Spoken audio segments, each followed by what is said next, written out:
decente, pero no pude enviar captura. Ok, sale Gerardo, no hay problema. Igual, Carolina igual. Andrea, también, muchas gracias. Ahora sí que muchas gracias a todos. Igual, de preferencia, sigan enviando lo que vienen siendo las capturas de la evaluación decente y vamos a comenzar con la clase, ¿sale?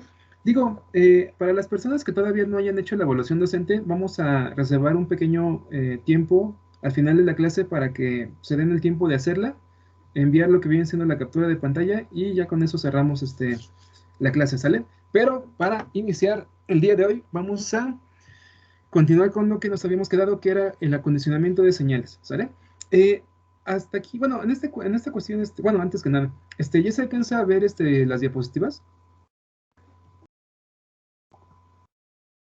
Sí, profe. Hecho, muchas gracias. Sale, pues vamos a continuar. De hecho, el día de hoy, en teoría, terminamos acondicionamiento de señales y pasaríamos directamente a lo que viene siendo la parte de ya los actuadores, ¿sale?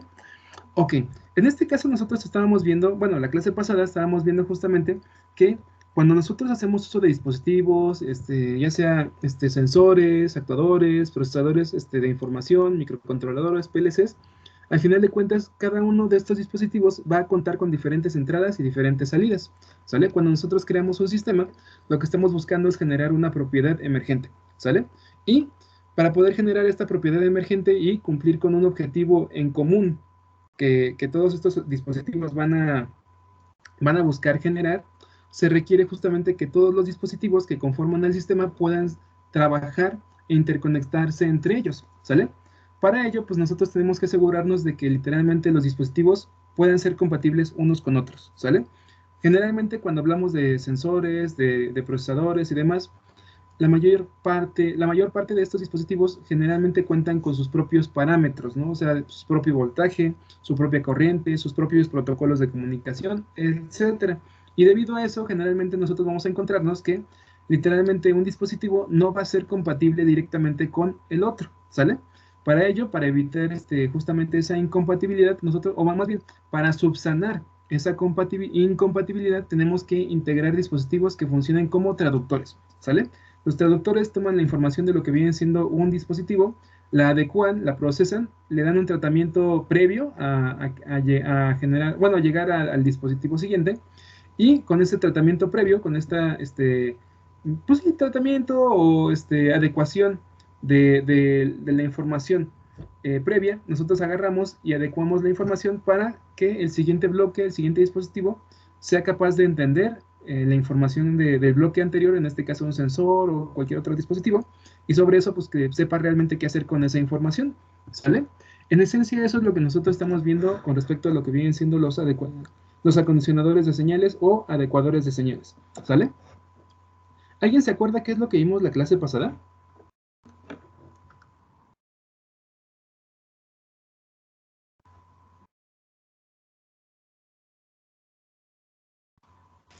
No, profe. Oh, ¿cómo que? Algo sí vimos algo de amplificadores, algo así. Sí, así es. Estábamos viendo lo que vienen siendo los dispositivos, bueno, los circuitos con los diferentes tipos de configuraciones con amplificadores operacionales, ¿no? Lo que viene siendo el amplificador inversor, el amplificador no inversor, lo que viene siendo el seguidor de señal o el seguidor de voltaje, y lo que viene siendo la parte de el convertidor de corriente a voltaje, ¿sale? En este caso, pues nosotros estábamos viendo justamente también lo que viene siendo el ejemplo de cómo adecuábamos lo que vienen siendo los niveles de voltaje de una salida de un termopar a lo que viene siendo, por ejemplo, la entrada de un microcontrolador, justamente a través de lo que viene siendo la parte de adecuar los rangos de voltaje que requerimos trabajar con lo que vienen siendo los rangos de operación de temperatura o los rangos de trabajo de la variable elegida, ¿no? O sea, no necesariamente nada más temperatura, sino puede ser presión, humedad, etcétera, ¿sale? En este caso, pues aquí les dejé como tal el ejemplo, lo vimos la clase pasada también, y cualquier duda, pregunta también me la pueden hacer llegar cuando ustedes requieran, ¿sale? Lo que habíamos visto justamente en la clase pasada es que la mejor forma en la cual nosotros podemos elegir los valores de resistencia del circuito amplificador inversor, o también el circuito amplificador no inversor también puede ser, ¿no? Pero justamente para elegir adecuadamente los valores R1 y R2 de resistencia, pues tenemos que basarnos primero en que sean, digamos que resistencias comerciales, o sea que realmente se puedan comprar. Y segundo, lo que viene siendo la parte de elegir resistencias suficientemente grandes para poder calcular resistencias un poquito más chiquitas, ¿no? En este caso, pues teníamos justamente que buscábamos una amplificación de 500, y para eso, pues elegimos una resistencia R1 de 250 kilo ohms para que la R2 pues fuera un poquito más chiquita, ¿no? Pero que también fuera comercial, que era justamente 500 ohms, ¿sale? Ah, listo. Ahora, además de esta cuestión de lo que viene siendo la parte de los circuitos amplificadores, vimos, digamos que rápidamente lo que viene siendo la parte de los dispositivos enfocados a la protección de circuitos. En este caso, lo que viene siendo el siempre útil fusible, que literalmente es un cachito de metal que se quema cuando pasa mucha más corriente de la que realmente de la que realmente puede soportar este fusible. Y pues con esto podemos evitar un sobrecorriente, un flujo de corriente excesiva a través de lo que vienen siendo nuestros circuitos, ¿sale? Además de eso, vimos lo que viene siendo el diodo Zener, que en este caso el diodo Zener dijimos que era un dispositivo semiconductor que literalmente funciona como un Zener, bueno, como un diodo normal, cuando el voltaje que está atravesando, o bueno, el voltaje que está siendo aplicado a las terminales de este diodo, pues no supera su voltaje de barrera o su voltaje de ruptura, que en este caso pueden ser de diferentes voltajes, 5 volts, 3 volts, 9 volts, 12 volts, algunos 24 volts y así, pero en mi experiencia, mientras mayor cantidad de voltaje estamos buscando controlar a través de un Zener, el Zener se vuelve más caro, ¿sale? Los Zeners pueden llegar a costar 200, 300, 500, y llegan a ser bastante caros, obviamente, en base a la cantidad de voltaje y a la cantidad de corriente que realmente el diodo Zener es capaz de trabajar, ¿sale? Cuando son diodos chiquitos, diodos Zener chiquitos, pues son 10, 15, 20 pesos, por ejemplo, ¿no? Para los 5 volts que luego tratamos de trabajar en un circuito normal, ¿sale? Dependiendo también de las características del Zener, de la cantidad de corriente que aguanta y todo esto, pues va a ser justamente el costo del Zener, ¿no? Pero en esencia, pues pongan ustedes que como 20, 30 pesos aproximadamente un Zener electrónico de potencia baja, pues más o menos eso cuesta, ¿no? De 30 para abajo, más o menos, ¿sale? Pero pues en esencia sí son un poquito costosos ya siendo dispositivos de potencia, ¿sale? Y entonces nosotros decíamos justamente que el Zener trabaja como diodo común, cuando literalmente el voltaje en sus terminales es igual o menor a lo que viene siendo el voltaje de ruptura, ¿sale? En este caso, si el diodo Zener tiene un voltaje de ruptura de 5 volts, en este caso el diodo se va a comportar como diodo común y corriente, es decir, va a evitar pasar corriente de aquí para acá, de aquí para acá, mientras que el voltaje que tenga en sus terminales sea menor a 5 volts. Cuando el voltaje en sus terminales se incrementa más allá de su voltaje de ruptura, es decir, sobrepasa los 5 volts, por ejemplo 6, 7 volts, es ahí cuando literalmente el diodo Zener comienza a permitir la conducción de electrones a través de él, ¿sale? Y entonces literalmente el diodo Zener deja pasar cierta cantidad de electrones de voltaje a tierra. ¿Para qué?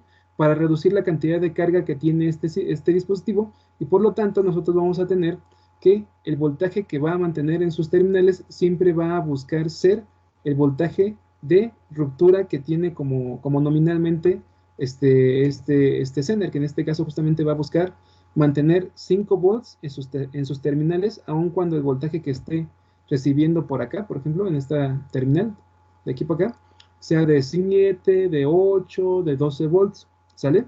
En este caso, pues nosotros agarramos, amplificamos el voltaje de aquí para acá, y entonces el Zener va a dejar pasar corriente para literalmente reducir la cantidad de voltaje que tiene en sus terminales.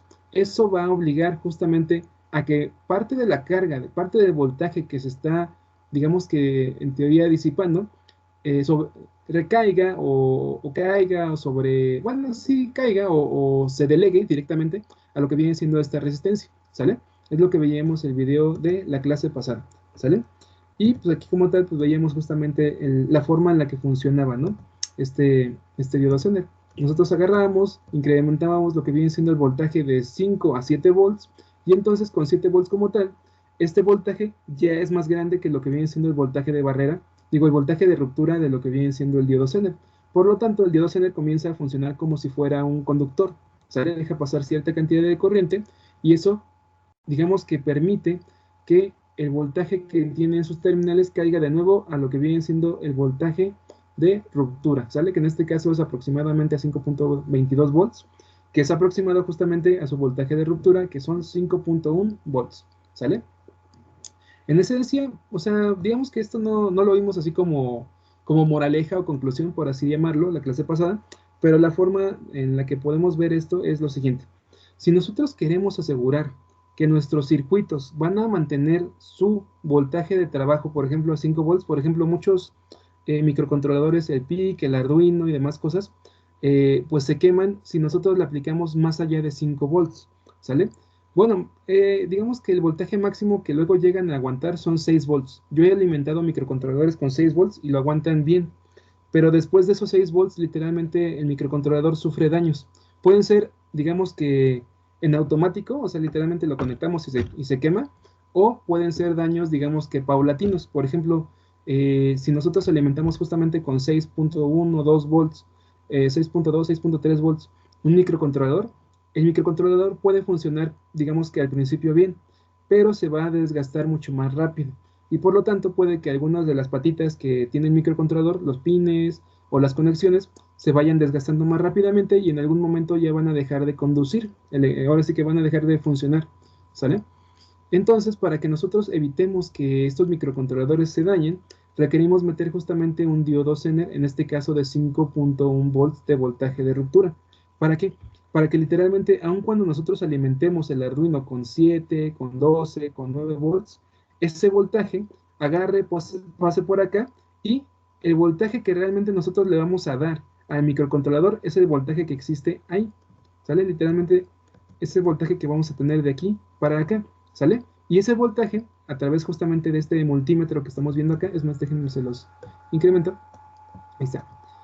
Por ejemplo, nosotros estamos alimentando con 12 volts a nuestro Arduino, por ejemplo, ¿no? Pero internamente el Arduino puede tener diferentes tipos de reguladores de voltaje. Podría tener un Zener o podría tener lo que viene siendo un LM7805, por ejemplo, que es un igualmente circuito integrado para, digamos que, no reducir, para controlar el voltaje, por así llamarlo, ¿sale? Entonces, literalmente, si nosotros utilizáramos este circuito, donde tendríamos que conectar nuestro Arduino sería aquí. Este sería el positivo, este sería el negativo, y pues literalmente el Arduino estaría recibiendo justamente 5.22 volts, ¿sale? Que es literalmente un voltaje aceptable que va a permitir que el Arduino funcione sin desgastar o sin degradar lo que viene siendo su estructura interna, ¿sale?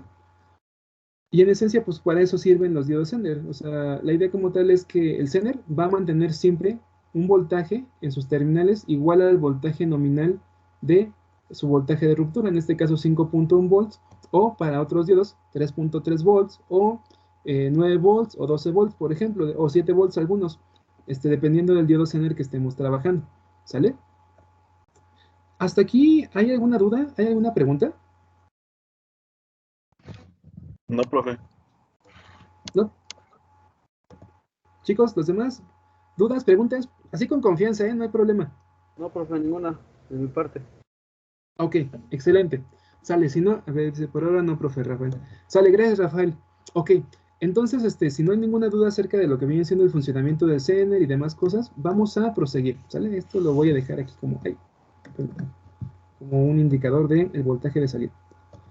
¿Sale? Bueno, en este caso nosotros vamos a ver que este dispositivo como tal nos permite proteger nuestros circuitos de un sobrevoltaje, ¿sale? Evitamos que se exceda de voltaje nuestro circuito y por lo tanto pues evitamos que la señal fuera a dañar lo que viene siendo al dispositivo.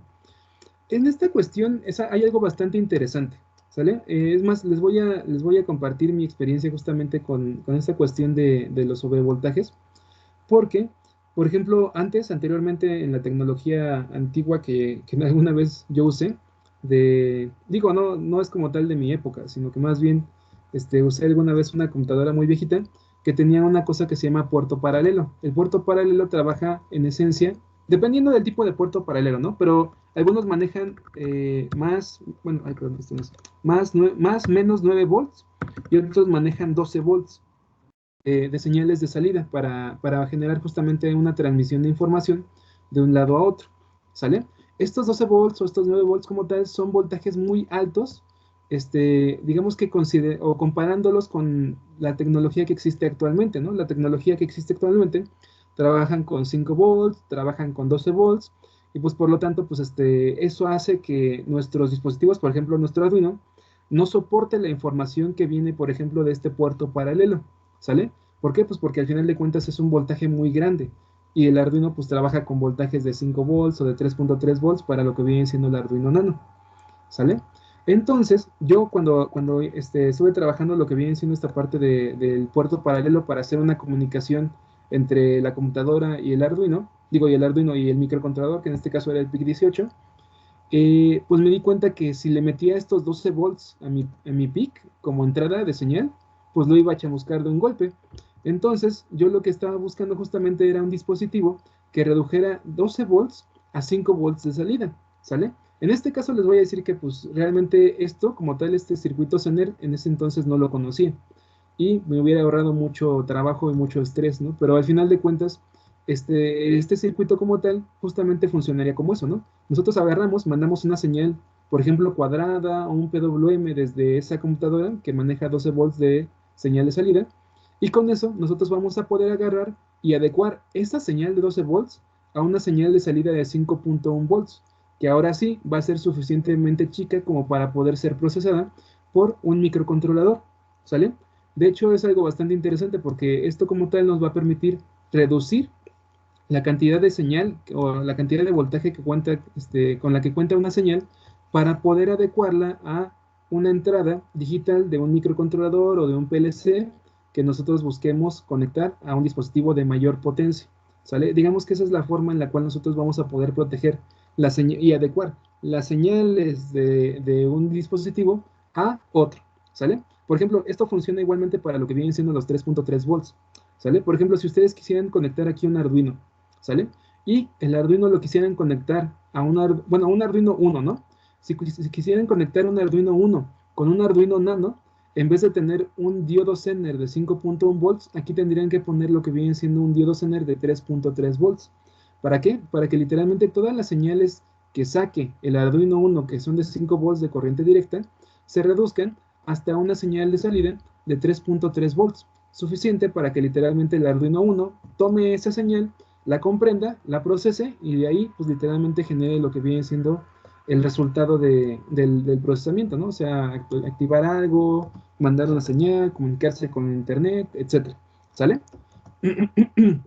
Digo esto como tal, lo dije como una aclaración, para que igual comprendan la importancia de este diodo Zener como un adecuador igualmente de señal, no nada más para proteger nuestros circuitos, sino que más bien este dispositivo como tal, este circuito, nos puede permitir adecuar señales de voltaje más altas a señales de voltaje chiquitas que podamos realmente recibir a través de nuestros microcontroladores, Arduinos o PLCs, ¿sale? ¿Hasta aquí hay alguna duda, alguna pregunta?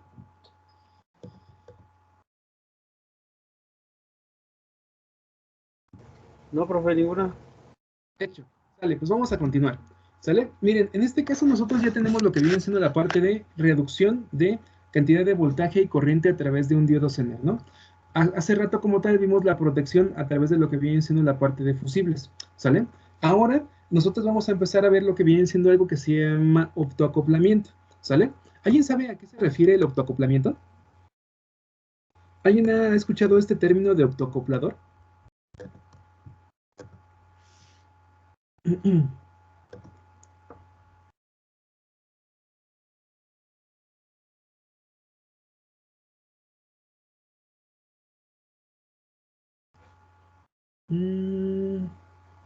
Mm, o más o menos como a qué le suena. Así, no se preocupen, la idea como tal es participar.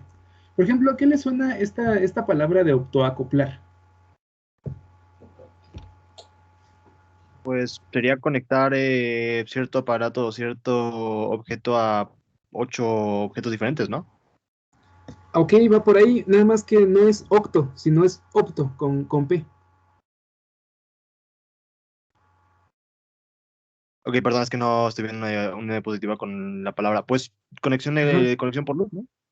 Así es, excelente Luis, muchas gracias. Y sí, perdón, es que justamente si les pongo la diapositiva, pues ya van a ver a qué se refiere, ¿sale? Pero bueno, justamente así como dices Luis, es que funciona el optoacoplamiento. Literalmente, optoacoplar un dispositivo con otro dispositivo consiste justamente en conectar un dispositivo con otro a través de luz, ¿sale? Y justamente nosotros vamos a ver justamente lo que es digamos que el optoacoplamiento o el aislamiento óptico, ¿sale? Vamos a leer la diapositiva como tal, como introducción, y sobre eso les sigo explicando, ¿sale? Aun cuando los fusibles y los diodos Zener nos ayudan a regular y controlar los niveles de voltaje y corriente de nuestros circuitos, hay veces que nos interesa aislar completamente nuestros circuitos de control de cualquier otro elemento, ¿sale? En este caso, para aislar completamente nuestros circuitos es que usamos los llamados optoacopladores, optoaisladores o optoisolator, ¿sale? En este caso, digo, ya habiendo leído esta diapositiva, ahora sí se las voy a explicar.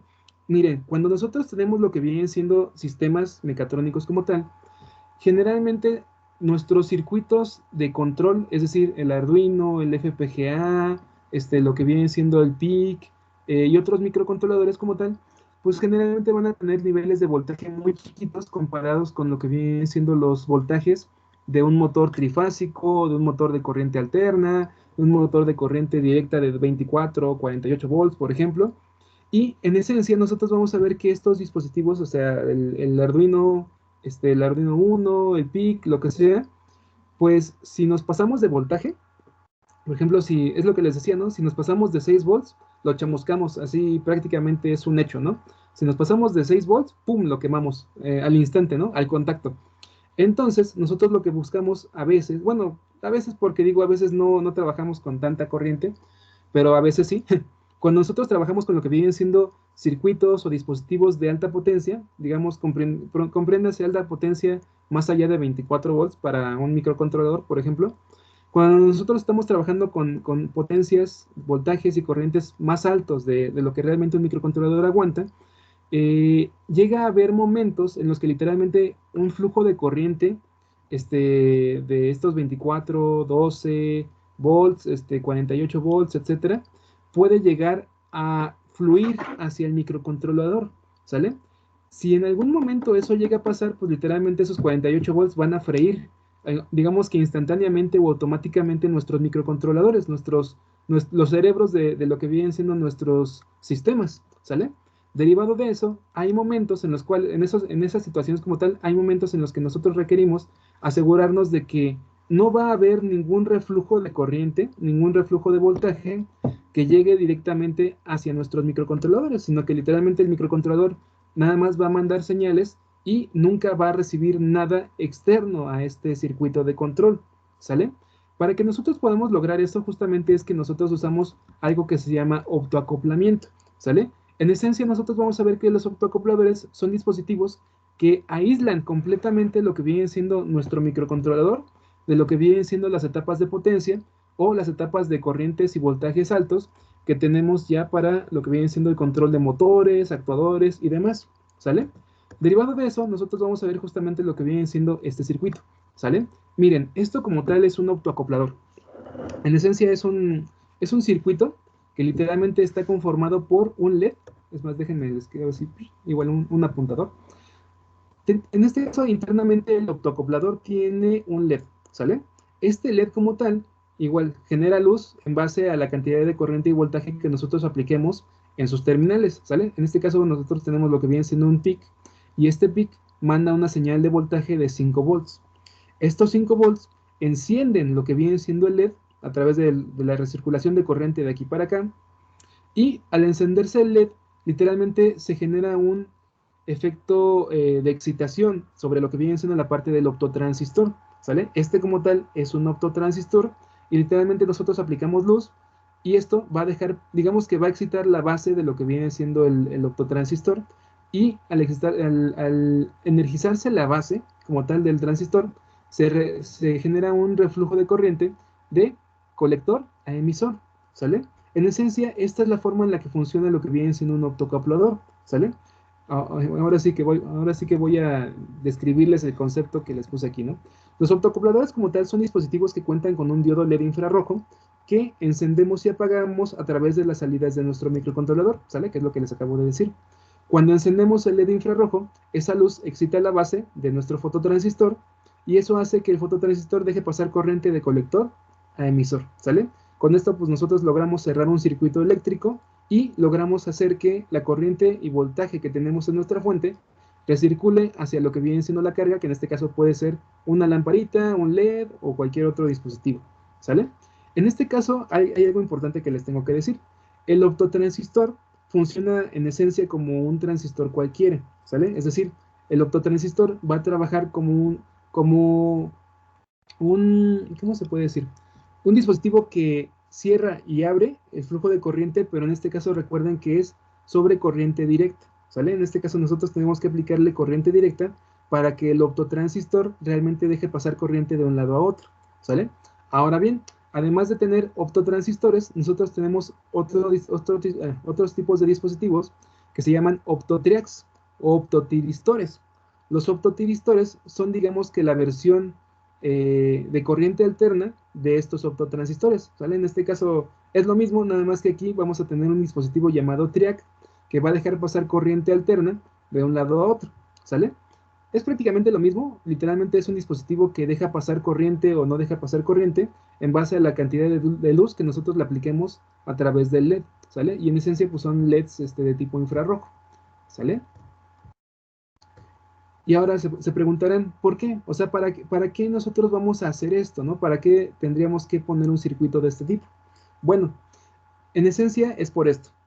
Cuando nosotros tenemos un optotransistor o un optoacoplador en un circuito, lo que nosotros estamos haciendo es literalmente aislar completamente una parte, es decir, la parte del LED junto con el microcontrolador, la aislamos completamente, y otra parte, que en este caso es el voltaje con lo que viene siendo el transistor y lo que viene siendo la carga, ¿no? En este caso el LED, el foco, lo que nosotros queramos, ¿sale? Esto como tal, el hecho de agarrar y activar la base a través de luz, nos permite justamente cortar literalmente el vínculo que existe entre una etapa y otra, ¿sale? Teniendo como divisiones lo que viene siendo la etapa de control, que es literalmente lo que viene siendo el microcontrolador, y la etapa de potencia, que en este caso es lo que viene siendo la parte de altos voltajes, altas corrientes y consumo de corriente y voltaje a través de la carga, ¿no? En este caso, digamos que esa es la forma en la cual nosotros podemos aislar lo que vienen siendo nuestros circuitos de control de lo que vienen siendo nuestros circuitos de potencia, ¿sale? Es por eso que nosotros utilizamos optoacopladores, ¿sale? Optoaisladores, ¿sale? Hasta aquí, chicos, ¿hay alguna duda, alguna pregunta? No, profe. Ok, dice Rafael, ¿sería algo así como un relevador, profe? Sí y no. O sea, se parece, o sea, literalmente la acción que realiza el optotransistor como tal, o el optoacoplador en sí, sí, funciona justamente en base a lo que viene siendo dejar pasar corriente y evitar que pase corriente. Y es justamente como dices, Rafael, o sea, sin la parte mecánica, ¿sale? La forma en la que funciona, pues es literalmente basándonos completamente en lo que vienen siendo, pues, los principios de semiconductores, ¿no? De que el material P y el material N como tal generan una capa de empobrecimiento, ¿no? Que es literalmente una barrera donde por ahí no pasa ningún electrón. Pero si nosotros agarramos y aplicamos luz, esa luz como tal genera lo que vienen siendo pequeñas aperturas, ¿no? Pequeñas aperturas en esa capa de empobrecimiento, y literalmente en esas aperturas se va generando el reflujo de electrones para poder dejar pasar corriente de un lado a otro, ¿sale? Es literalmente la acción que tenemos en base a transistores, pero teniendo justamente lo que viene siendo la parte de el accionamiento por luz en vez de mandarle un voltaje aquí a la base, ¿sale? ¿Hasta acá sí se entiende, chicos? Rafael, chicos, ¿dudas, preguntas?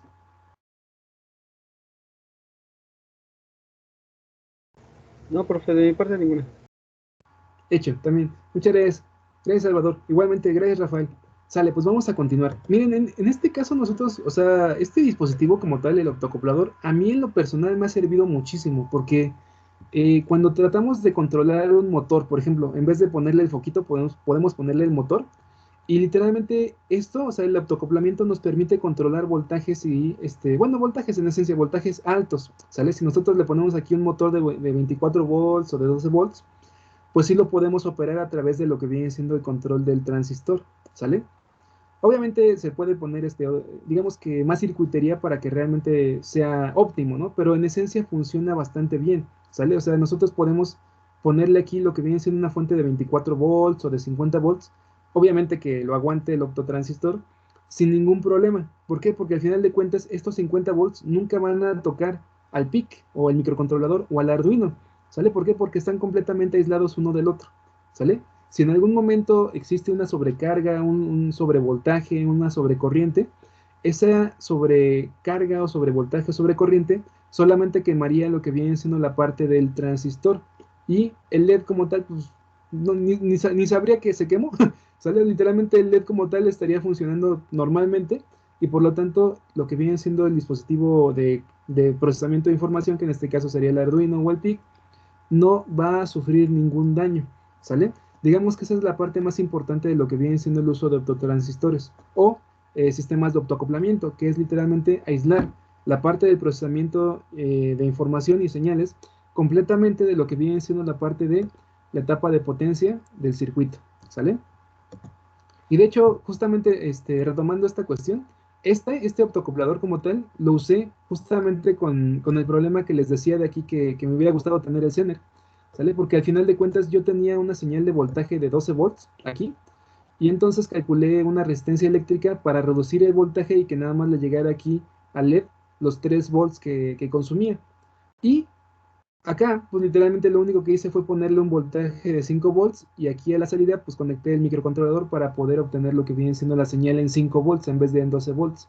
Entonces hice un relajo con el optocoplador, lo eché a andar, funcionó bien, pero me hubiera ahorrado muchos problemas si yo hubiera utilizado nada más un Zener. O sea, es como que por la cuestión del tiempo y el dinero que le invertí, me hubiera resuelto muy bien la vida el Zener en vez de meterle tanta cosa. ¿Sale? Y bueno, en esencia vamos a ver justamente las características de lo que vienen siendo los optoacopladores para que veamos justamente cómo funciona, ¿sale? Miren, en esencia la ventaja del optoacoplador como tal está en que el vínculo que existe entre el circuito de control y la etapa de potencia solamente es luz, ¿sale? Literalmente no existe una conexión física, no existe ninguna forma en la cual literalmente haya conexión entre el LED y el transistor, más que lo que viene siendo la luz que el LED emana, ¿sale? Y en esencia, pues justamente no va a tener lo que viene siendo ninguna conexión física directa entre un elemento y otro, por lo tanto, pues no va a haber un reflujo de corriente y por lo tanto no vamos a quemar nuestros dispositivos, ¿sale? Vamos a tener completamente aislado lo que viene siendo nuestro microcontrolador, ¿sale? Ahora bien, en este caso nosotros vamos a ver que algo importante a considerar en el uso de optocopladores es el nivel de corriente de salida, ¿sale? Nuestros optocopladores como tal manejan niveles de voltajes muy, muy chiquitos. O sea, bueno, comparados con el voltaje que podemos tener realmente de nuestros microcontroladores, ¿sale? Por ejemplo, en este caso vamos a ver que la salida de un optocoplador normal generalmente está en 7 miliamperes, más o menos, ¿sale? Mientras que el optocoplador Darlington como tal puede, digamos que incrementar estos 7 miliamperes hasta una cantidad de 60 miliamperes, ¿sale? Digamos que la diferencia que existe entre un optocoplador normal y un optocoplador Darlington, perdón, es que se me, se me traba la lengua. Un optoacoplador Darlington, es que, ay, perdón, ¿sale? Bueno, un optocoplador, esperen, voy a relajarme. Un optoacoplador normal tiene la cuestión de que nada más tiene un transistor, ¿sale? Mientras que literalmente el optoacoplador Darlington tiene dos, ¿sale? Esto hace, esta interconexión entre un transistor y otro, cuenta con lo que viene siendo un incremento de la corriente de base de lo que viene siendo ese transistor para incrementar todavía más lo que viene siendo la corriente de emisor, ¿sale? Esta configuración se le conoce como configuración Darlington, que es literalmente cuando un transistor tiene su emisor conectado a la base del siguiente transistor. Esto para incrementar la cantidad de voltaje y corriente que aplicamos a la base y con ello permitir un incremento de la corriente que va a pasar de colector a emisor, ¿sale? Y pues con esto nosotros podemos lograr 60 miliamperes más o menos, ¿sale? Digo, 60 miliamperes no es tanto, no es demasiado como para que realmente podamos conectar cosas muy, ¿cómo decirlo? Muy potentes, por así llamarlo, ¿no? O sea, hablando de motores o hablando de luz, LEDs y cosas así, pues no es tan, o sea, sí, 60 miliamperes te da para poder trabajar, ¿no? Pero al final de cuentas 60 miliamperes pues no es tanta corriente. En dado caso, pues nosotros tendríamos que conectar a la salida de este optoacoplador Darlington lo que viene siendo otro transistor, que en este caso sí sería un transistor de potencia, ¿sale? Lo que viene siendo un tip 31, un tip 32, justamente para tener lo que viene siendo el incremento de corriente desde, por ejemplo, estos 60 miliamperes hasta lo que viene siendo 1 ampere, 2 amperes, o ya para lo que vienen siendo potencias más grandes, pues con transistores de corcholata, ¿no? Para poder obtener un incremento de corriente mucho más sustancial, ¿sale? Perdón, es que me trabo por andar tratando de decir las cosas demasiado rápido, pero ya me voy a tranquilizar. Voy a decirlas un poquito más lentas para darme el tiempo de que se escuchen bien, ¿sale? Sale. En este caso nosotros vamos a ver que justamente los optocopladores de fototransistores manejan voltajes de corriente directa, ¿sale? Y sin embargo, es lo que les decía hace rato, cuando nosotros tratamos de hacer lo mismo, o sea, controlar o aislar nuestro circuito de control de lo que viene siendo nuestro circuito de potencia, si nuestro circuito de potencia fuera de corriente alterna, es ahí donde nosotros tenemos que hacer uso de lo que vienen siendo los optotriacs, ¿sale? O optotiristores, ¿sale? Que literalmente son estos, ¿sale? Esto como tal es un optotriac o un optotiristor, ¿sale? Y literalmente estos dispositivos que parecieran tener por ejemplo, estos dispositivos, este dispositivo que está aquí, se le conoce como triac, ¿sale? Este triac, este dispositivo, lo que hace es funcionar como si fueran dos diodos conectados al revés, ¿sale? Por eso tiene esta forma. Este es un diodo y este es el otro diodo, ¿sale? Literalmente los diodos recuerden que dejan pasar corriente de un solo semiciclo, es decir, de aquí para acá, este diodo que tenemos a la izquierda es el que deja pasar corriente. Y de aquí para acá, vamos a ver que este diodo es el que deja pasar corriente de aquí para acá del otro semiciclo, ¿sale? Entonces nosotros vamos a ver justamente que los optotriacs funcionan prácticamente como si fueran un optotransistor, pero para corriente alterna, ¿sale? ¿Para qué? Para poder trabajar en los dos diferentes semiciclos, el semiciclo positivo y el semiciclo negativo, de lo que viene siendo una señal de corriente alterna, ¿sale? Como decían hace rato, es casi como si fuera un relevador, pero en este caso se le conoce como relevador de estado sólido, ¿sale? ¿Por qué? Porque al final de cuentas pues no maneja campos magnéticos, ni maneja lo que viene siendo flexión de una laminita, ni nada, ¿no? Sino que literalmente se trabaja directamente sobre lo que viene siendo el estado físico, o el estado físico interno de lo que vienen siendo los semiconductores que componen a estos dispositivos, ¿sale?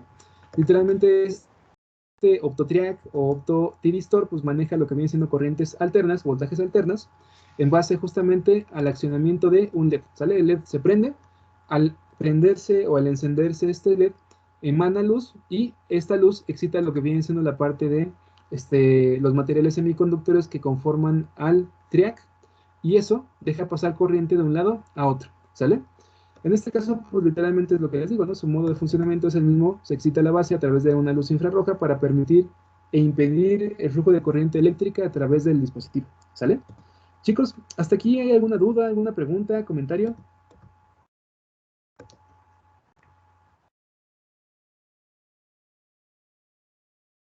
Pues no, profe, de momento ninguna. Ok, sale, pues vamos a continuar. Mensajito, ninguna. Excelente. Sale, pues vamos a continuar, ¿sale? En este caso nosotros ya tenemos lo que viene siendo la parte de el control, bueno, del control, del optocoplamiento de los sistemas de control con lo que viene siendo la parte de electrónica de potencia y lo que viene siendo la parte de reducción de voltaje a través de lo que viene siendo la parte de el Zener, ¿sale? También tenemos lo que viene siendo la parte de protección a través de filtros, perdón, de de fusibles, perdón. Y justamente ahora, después de ver toda esta cuestión de protección, vamos ahora sí pasar a lo que viene siendo la parte de filtro, ¿sale? Ya les había dado un spoiler. En este caso nosotros vamos a ver que el filtrado de señales o el acondicionamiento de señales a través de filtros es una parte muy importante de lo que viene siendo acondicionar una señal, ¿sale? Ahora, en base a esto, les quisiera preguntar, ¿qué tipos de filtro conocen? Por ejemplo, ¿saben lo que es un filtro electrónico o para qué sirve? Bueno, un filtro, bueno, yo me acuerdo que una vez, bueno, nos pidieron un filtro para que no dejara pasar a tanta frecuencia. Ajá, excelente. Por ejemplo, ¿eso dónde lo vieron, Andrea? Cuando lo vimos en una clase que era instrumentación. Ah, excelente, muy bien. Excelente. Miren, la parte de la instrumentación como tal es justamente la parte de, bueno, por ejemplo, el instrumentar una señal o el instrumentar un sistema o dispositivos tiene que ver completamente con lo que viene siendo la parte de acondicionar señales, ¿sale? En este caso, pues vamos a ver justamente lo que viene siendo que nos sirve, diferentes tipos de filtro que podríamos utilizar, ¿sale? En este caso nosotros vamos a ver justamente lo que vienen siendo las señales analógicas y señales digitales, ¿sale? Cuando tenemos señales electrónicas, generalmente estas señales son transmitidas a ciertas frecuencias, ya sean analógicas o digitales, siempre vamos a tener lo que viene siendo ruido, ¿sale? En este caso el ruido eléctrico, o sea, por ejemplo, esta como tal, que tenemos aquí, que es la señal digital, es una señal completamente perfecta, ¿sale? Bueno, digamos que perfecta a nivel dibujo, ¿sale? Sin embargo, cuando nosotros agarramos y analizamos con el osciloscopio o con lo que viene siendo algún sistema de análisis de señales, generalmente estas señales como tal traen ruido, ¿sale? Como montecitos que son puro ruido eléctrico, ¿sale? Ese ruido eléctrico literalmente lo tenemos que eliminar para realmente poder aprovechar lo que viene siendo, digamos, en estado puro, ¿sale? ¿Por qué? Porque al final de cuentas a veces cuando tenemos esta cuestión del ruido, la señal pues la vamos a buscar amplificar, ¿sale? A través de una bocina o a través de algún otro dispositivo. Si aplicamos una señal con ruido, el ruido también se amplifica, ¿sale? Entonces literalmente en vez de escucharla así surround, bien bonito el audio, pues vamos a tener puro ruido, pura distorsión, etcétera, ¿no? Entonces, justamente lo que nosotros buscamos, independientemente de que trabajemos con señales analógicas o señales digitales, es justamente eliminar todo aquello, toda aquella información que esté incorporada en la señal y que realmente nosotros no vayamos a usar, ¿sale? En esencia, nosotros vamos a ver que, bueno, además de la cuestión de las señales analógicas y señales digitales, vamos a ver que las señales tanto analógicas como digitales van a contener cierta frecuencia, ¿sale? ¿Alguien se acuerda qué es la frecuencia? Bueno, aquí viene la descripción del concepto, ¿no? Pero, por ejemplo, ¿qué era? O sea, no la vean, no la vean, no la vean. No, está bien, ya la vieron. Bueno, pero en esencia, ¿quién me puede decir qué es la frecuencia?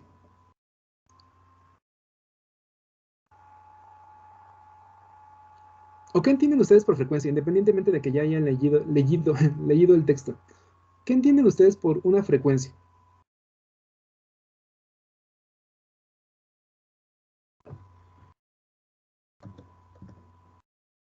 Dice Rafael, el número de ciclos de repetición en tiempo. Muy bien. ¿Quién más? ¿Quién más?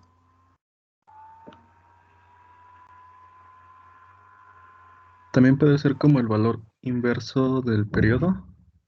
Ok, muy bien. Es el valor inverso del periodo. Excelente. Muy bien. ¿Quién más?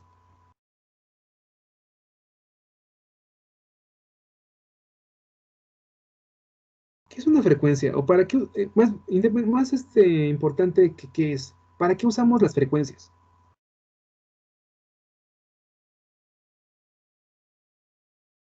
¿O dónde vemos las frecuencias? El voltaje alterno. Muy bien, en voltaje alterno. Muy Y bien, por ejemplo. es la señal que se maneja de más a menos entre razón del voltaje y la corriente. Excelente, sí, muy bien. Justamente nosotros vamos a tener lo que viene siendo digamos que la oscilación de las señales de corriente alterna. Y pues literalmente nosotros vamos a ver que aquí tenemos, por ejemplo, la señal de voltaje y también podemos tener justamente lo que viene siendo la señal de corriente, ¿sale? La señal de corriente como tal, pues puede ser igual, pudiera ser que estuviera en fase, pero con una cantidad de corriente mucho más chiquita, ¿no? Por ejemplo, ¿sale? Tanto en corriente como en voltaje vamos a tener justamente una señal, ¿sale? Una frecuencia, ¿sale? Digo, este dibujo pues, está medio chistoso, pero bueno. Por ejemplo, ¿para qué otra cosa utilizamos las frecuencias? ¿En dónde vemos las frecuencias aplicadas? Los motores, profe. Ok, los motores, ¿cómo funciona eso, Salvador? A ver, cuéntanos.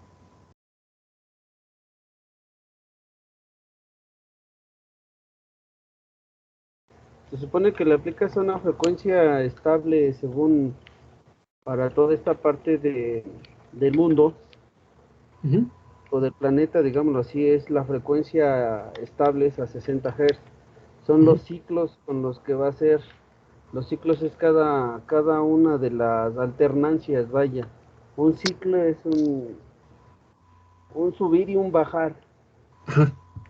Cada uno de ese es lo que es las crestas, los picos. Así es. Eso se Excelente. ocupa en 60 Hz. La variación puedes ocupar distintos dispositivos para disminuir o hacer mayor su frecuencia de trabajo. Así es. Muy bien, Salvador, excelente. Sí, de hecho, justamente esta cuestión, por ejemplo, digo, todavía no llegamos a esa parte de motores ni nada de eso, pero les voy a dar un spoiler acerca justamente de algunas formas en las cuales funcionan algunas máquinas, ¿sale? Miren, en esencia, cuando nosotros tenemos lo que vienen siendo motores, y digo, los que ya hayan trabajado en industria o quienes tengan como que un acercamiento a esa parte de la mecatrónica, aquí van a entender justamente por qué, el porqué del nombre de un dispositivo, ¿sale? Miren, cuando nosotros tenemos un motor, ahora sí que hablando ahorita de lo que decía Salvador, hay ciertos motores que se les conoce como motores síncronos, ¿sale? Los motores síncronos como tal generalmente son motores de corriente alterna que trabajan en base a lo que bueno, que generan una velocidad de giro proporcional a la señal de voltaje que nosotros le estemos aplicando, ¿sale? Es decir, nosotros vamos a agarrar y, por ejemplo, vamos a tener esta señal, ¿no? Esta señal de corriente alterna. Vamos a quitar la otra para que no nos hagamos bola. Ahí está. En este caso, nosotros vamos a tener una señal de corriente alterna, ¿sale? Esta señal de corriente alterna tiene justamente una frecuencia, ¿sale? Un tiempo en el cual literalmente la señal sube, baja y regresa a su punto original, ¿sale? En este caso justamente vamos a decir que eso es lo que nosotros conocemos como un ciclo, ¿sale? Literalmente el tiempo en el que literalmente sube, baja y regresa a su posición original, ¿sale? Literalmente aquí, supongamos, es donde nosotros tenemos el fin de un ciclo y el inicio del otro, ¿sale? En base a eso nosotros vamos a agarrar y ver justamente cuál es el periodo de tiempo que tenemos aquí, ¿sale?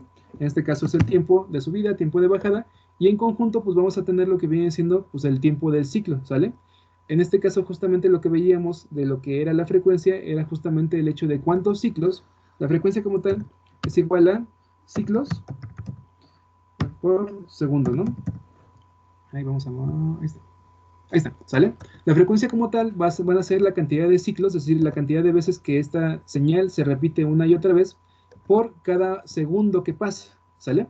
Entonces, nosotros vamos a ver justamente que, por ejemplo, la frecuencia que generalmente trabajamos, digamos que a nivel eh, América, por ejemplo, es de 60 Hz, ¿sale? Por ejemplo, a veces en Europa, en Europa se llegan a tener 50 Hz de trabajo, ¿sale? Para lo que viene siendo corriente alterna, ¿sale?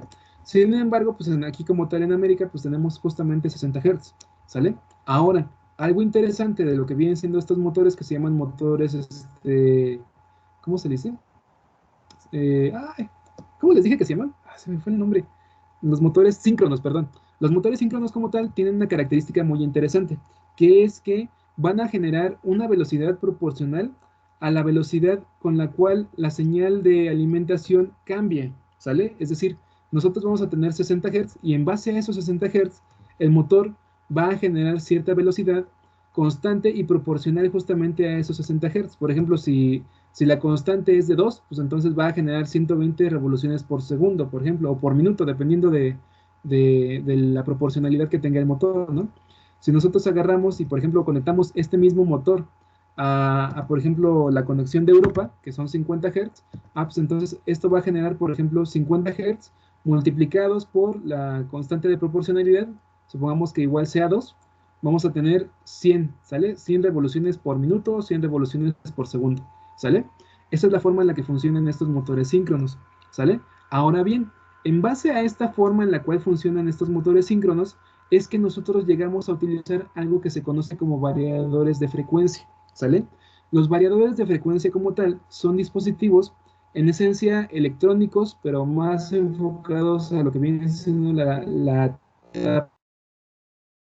que nos permiten justamente generar o cambiar la trabajo de la señal que nosotros metemos como fuente de alimentación. Es decir, no vamos a trabajar con 60, bueno, no vamos a trabajar con 60 Hz, sino que literalmente estos 60 Hz se le aplican a lo que viene siendo el variador de frecuencia, o el variador de velocidad, también se lo conoce así, y en base obviamente, a la programación que nosotros le metamos al variador de frecuencia, vamos a definir cuál va a ser su señal de salida, ¿sale? En este caso podemos agarrar y decir, ok, pues no quiero que salgan 60, quiero que salgan 180, ¿no?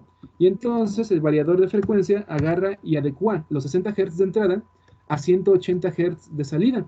Eso hace que literalmente la señal pues, sea mucho más compacta, literalmente la frecuencia de trabajo sea mucho más rápida, y entonces como este motor síncrono genera velocidades proporcionales a lo que viene siendo la frecuencia sí, a la frecuencia de la señal de entrada, de alimentación, pues literalmente este motor va a incrementar muchísimo más las revoluciones por minuto que va a tener a la salida. ¿Por qué? Porque literalmente primero, porque literalmente este motor síncrono depende, bueno, genera una velocidad dependiente a la cantidad de hertz que nosotros le metamos a su entrada, ¿sale? Y si nosotros ya tenemos 180 hertz y la constante de proporcionalidad de este motor es de 2, pues literalmente vamos a tener 360 vueltas por minuto o 360 vueltas por segundo, dependiendo de la constante de proporcionalidad, ¿no?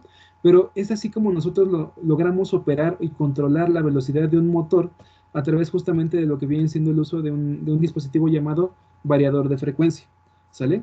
Esa es la forma en la que literalmente funciona el variador de frecuencia y para la cual nosotros utilizamos ese dispositivo para controlar motores tipo síncronos, ¿sale? Digo, también se pueden utilizar con los variadores, también se puede utilizar un variador de frecuencia para motores asíncronos, pero donde realmente controlas al 100% la velocidad y todo eso, es justamente con lo que vienen siendo los motores síncronos, ¿sale? Hasta acá, chicos, ¿alguna duda, alguna pregunta de esta parte?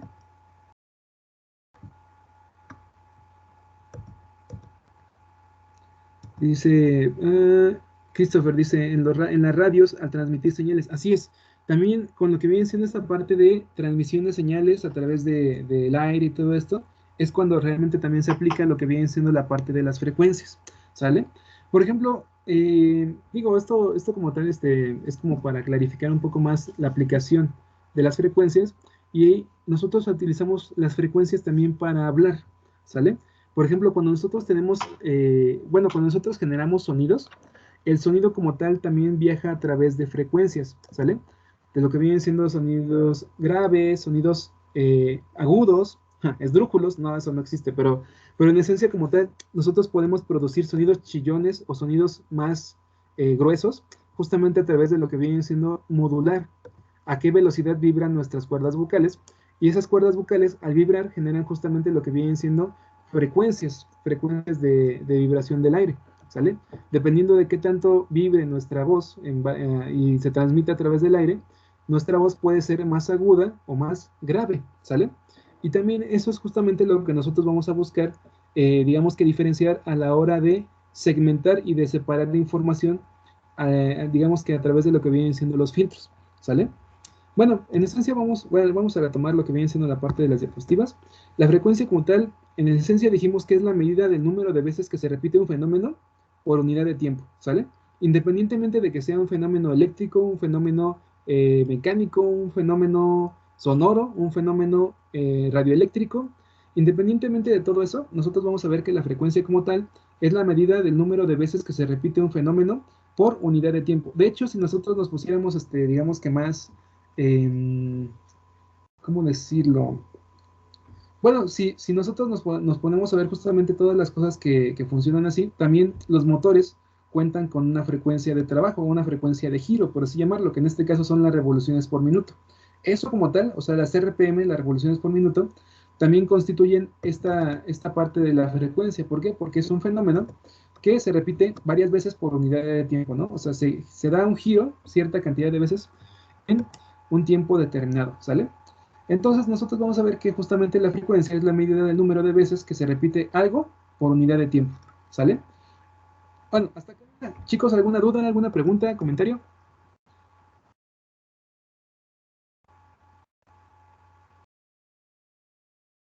No, profe, de mi parte ninguna. Ok, sale. ¿Los demás chicos, todo bien? Bueno, De mi vamos a... parte, sí, profe. Hecho, sale, todo bien. Hecho, pues vamos a continuar, ¿sale? Miren, en este caso nosotros vamos a ver justamente que el término de filtrado, o sea, el hecho de filtrar algo, se refiere al proceso de eliminar ciertos elementos que no deseamos de lo que sí deseamos, ¿sale? En este caso, cuando agarramos y hacemos un filtro, pues podemos filtrar varias cosas, ¿no? Podemos filtrar café, podemos filtrar harina, podemos filtrar, perdón, filtrar, no sé, ¿qué podemos filtrar? Cuando no dejamos pasar gente a la fiesta, el cadenero no deja pasar gente a la fiesta, pues también es un filtro, ¿no? Por ejemplo, también bueno, hay muchos tipos de filtro, ¿no? En este caso, generalmente el filtro se utilizaba mucho antes para lo que viene siendo la parte de quitar harinas, de quitar, pues piedritas y cosas así, para lo que vienen siendo guisados y cosas así, ¿no? Por ejemplo, es un ejemplo. Sin embargo, cuando nosotros hablamos de filtro, pues literalmente el filtro se aplica para cualquier tipo de disciplina, ¿no? En este caso vamos a ver que el filtro es un filtro electrónico, un filtro eléctrico y también puede ser un filtro de señales sonoras, ¿sale? Sin embargo, pues las señales sonoras no las vamos a ver en sí, ¿sale? Ahora, cuando este término aplica al filtrado de señales, nos referimos justamente a eliminar una banda de frecuencias de una señal y permite que otras sí se transmiten, ¿sale? Es decir, algo importante que nosotros tenemos que tener a la hora de ver o de entender lo que son las señales eléctricas o electrónicas es que nuestra información, o sea, literalmente lo que viene siendo el voltaje, digo, la temperatura de un dispositivo o la humedad o lo que sea, va a estar codificada justamente a través de lo que vienen siendo señales electrónicas, ya sea analógicas o ya sea digitales, unos y ceros, ¿sale? Ahora bien, esa información como tal va a contar con una frecuencia propia, ¿sale? Es decir, lo que realmente es información, lo que realmente nos indica el número de grados centígrados o el número del porcentaje de humedad o lo que sea, va a estar codificado con cierta frecuencia, ¿sale? Por ejemplo, aquí vemos un 1, un 0, ¿no? Un 1, un 0, un 1 y un 0. Esta señal como tal va a tener, digamos que cierta frecuencia. ¿Por qué? Porque literalmente la información se envía en base a lo que vienen siendo ciclos o tiempo, ¿sale? Y derivado de eso, pues nosotros vamos a ver que la información pues tiene una frecuencia, ¿sale? De igual manera, nosotros vamos a ver que para lo que viene siendo una señal analógica, es decir, un potenciómetro o lo que viene siendo, ¿qué será? Pues sí, un termopar o algo así, la señal como tal va a viajar también de manera analógica a través de lo que vienen siendo, pues, frecuencias, ¿no? En este caso, la señal azul corresponde justamente a la frecuencia de la información. Ahora bien, algo importante que nosotros también tenemos que tener en consideración es que nuestras señales que cuentan con la información que realmente deseamos, también se van a ver afectadas por el medio o el entorno, o hasta también por los mismos dispositivos o fuentes de voltaje que estamos utilizando, ¿sale? Estas fuentes de voltaje, estos dispositivos que estamos utilizando generan ruido, ¿sale? Literalmente son, pues, picos digamos que, de corriente y de voltaje que suben y bajan así como locos, ¿no? En este caso, pues como les decía aquí, vamos a hacerlo. Ahí está. Como les decía hace rato, pues literalmente los picos de ruido, pues literalmente son más o menos así, ¿no? O sea, son variaciones de voltaje y corriente de manera errática, ¿sale? Y si se dan cuenta, estas señales como tal, así vamos a amplificarlas, estas señales como tal también tienen una frecuencia propia, ¿sale? En este caso no, digo, no está tan, ¿cómo se puede decir? Tan nítido, porque lo hice a mano, pero generalmente nuestras señales de ruido también cuentan con frecuencias propias, ¿sale? Y estas frecuencias propias van a diferenciarse con respecto a lo que viene siendo la frecuencia de la información que realmente queremos procesar, ¿sale? Esa es la parte interesante de esto. Nosotros vamos a ver que la frecuencia de esta señal de ruido es completamente diferente con respecto al tiempo de lo que viene siendo la señal real que nosotros queremos capturar como información, ¿sale? Esa es la forma o ese es el principio principal sobre el cual nosotros vamos a poder diferenciar una señal de ruido de una señal que contiene información valiosa para nosotros, ¿sale? En base justamente a lo que viene siendo la frecuencia de cada señal, ¿sale? Esa es la parte interesante y la parte importante sobre la cual nos fundamentamos para poder llevar a cabo la parte del filtrado de señales, ¿sale? El filtrado de señales literalmente lo que busca es eliminar cualquier señal que nosotros no requiramos para poder, para poder procesar la información y nos quedemos completamente con lo que viene siendo la información real que nosotros vamos realmente a utilizar o realmente a aprovechar. ¿Sale? Bien, en este caso nosotros vamos a ver que, pues literalmente, esta cuestión que les pongo aquí es lo que les acabo de decir, ¿no? Cuando hablamos de filtrado de señales, nos referimos a eliminar una banda de frecuencias de una señal y nos permite, digamos que, conservar otra, ¿sale?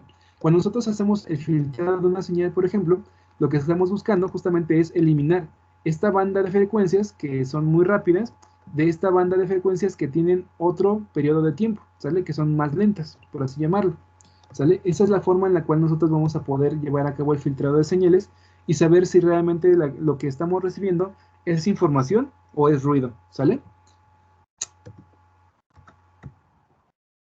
Y bueno, en esencia como tal, la parte de justamente filtrar señales es literalmente quitar las frecuencias que no queremos y dejamos las frecuencias que sí vamos a utilizar, ¿sale? Y bueno, hasta aquí, ¿alguna duda, alguna pregunta? No, maestro. Hecho.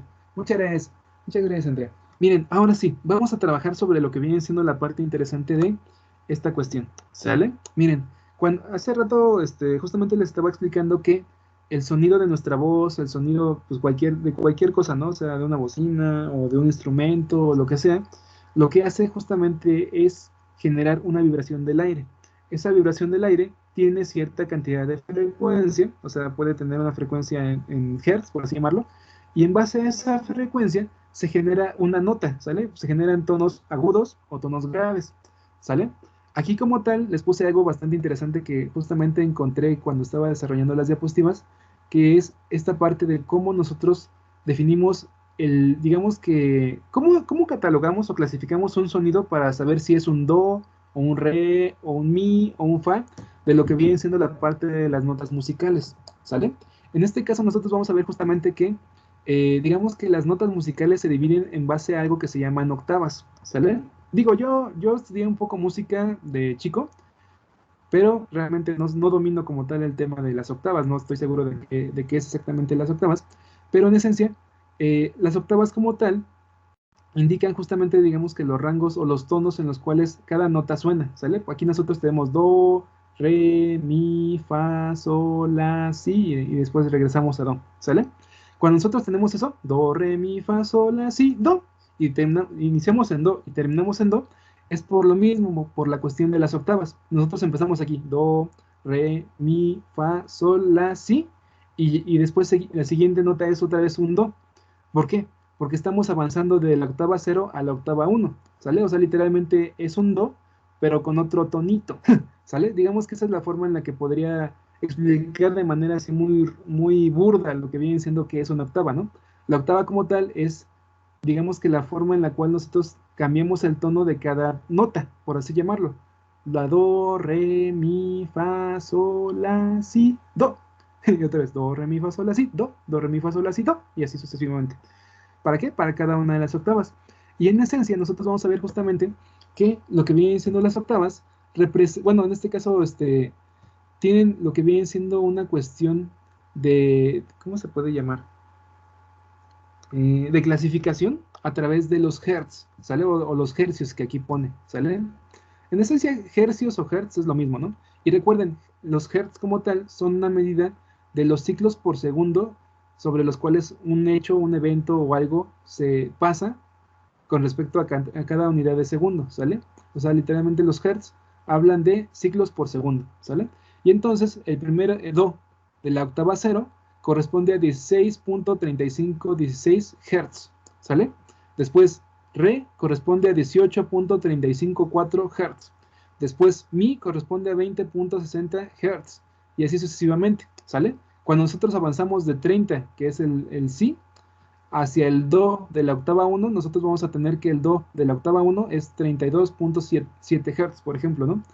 El re es 36.7 y así sucesivamente hasta el si, ¿no? Que en este caso es el si de la octava 1 es 61.7 Hz y así sucesivamente, ¿sale? Digo, esta como tal no es una clase de música, pero es bastante interesante cómo funcionan las cosas. ¿Por qué? Porque al final de cuentas nosotros vamos a ver que las notas do, re, mi, fa, sol, la, si, do van a cambiar de tonalidad, van a cambiar de tono musical en base justamente a la cantidad de, bueno, primero en base a la octava que nosotros estemos hablando, y eso como tal se ve reflejado directamente en la cantidad de hertz que nosotros vamos a tener de trabajo, por así llamarlo, ¿no? Entonces esa es la parte interesante.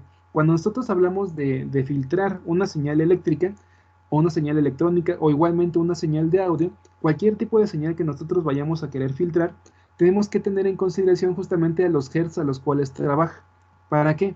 Para que nosotros podamos agarrar e identificar y diferenciar qué nota o qué información estamos captando y si esa información realmente es la que nosotros estamos buscando obtener para procesarla o si realmente es algo que nosotros tenemos que eliminar para poder quedarnos realmente con la información que vamos ahora sí a aprovechar, ¿sale?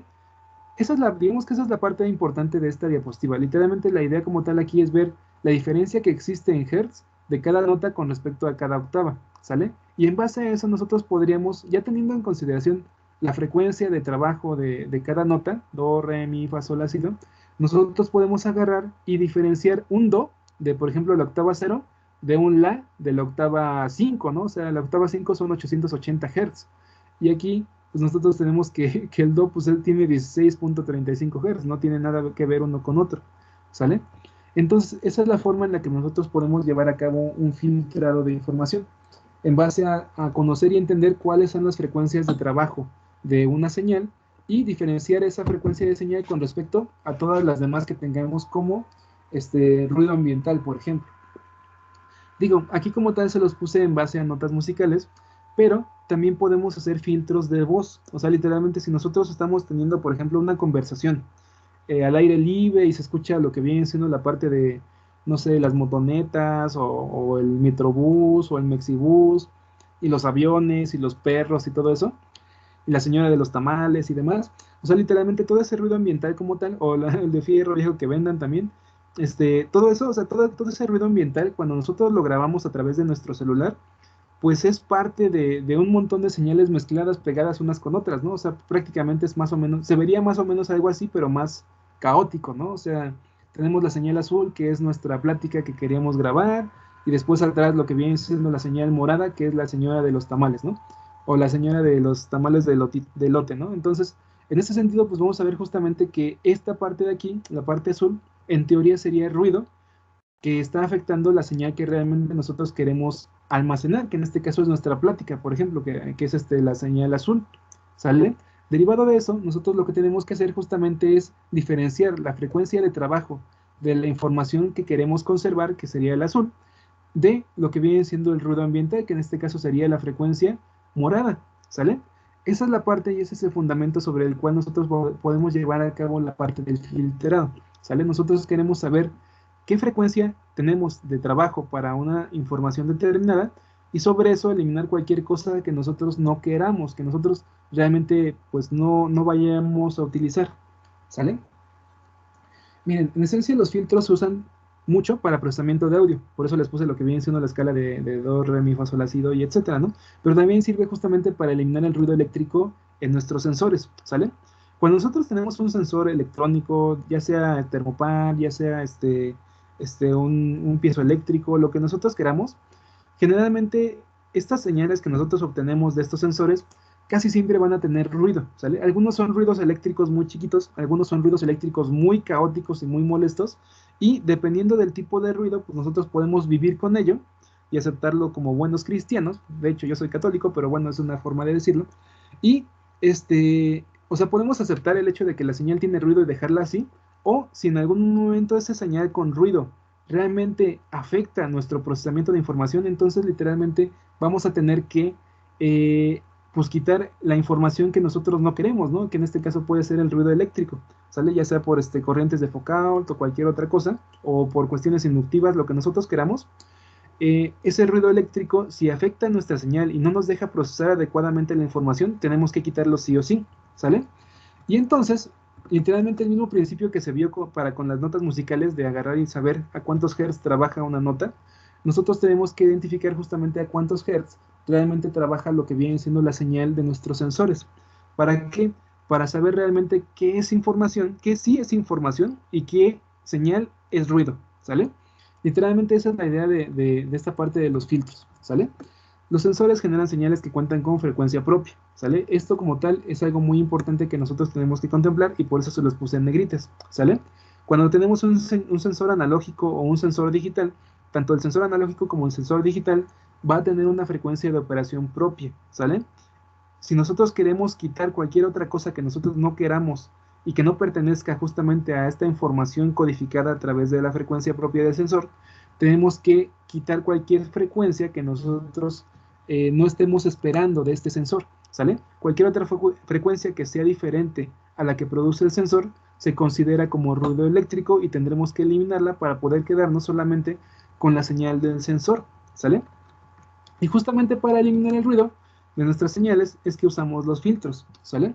En este caso vamos a ver justamente los diferentes tipos de filtros que hay y cómo funciona cada uno, ¿sale? Miren, en esencia nosotros vamos a ver que esta como tal sería la señal eléctrica de lo que viene siendo, bueno, capturada a través de lo que viene siendo un, ¿cómo se llama?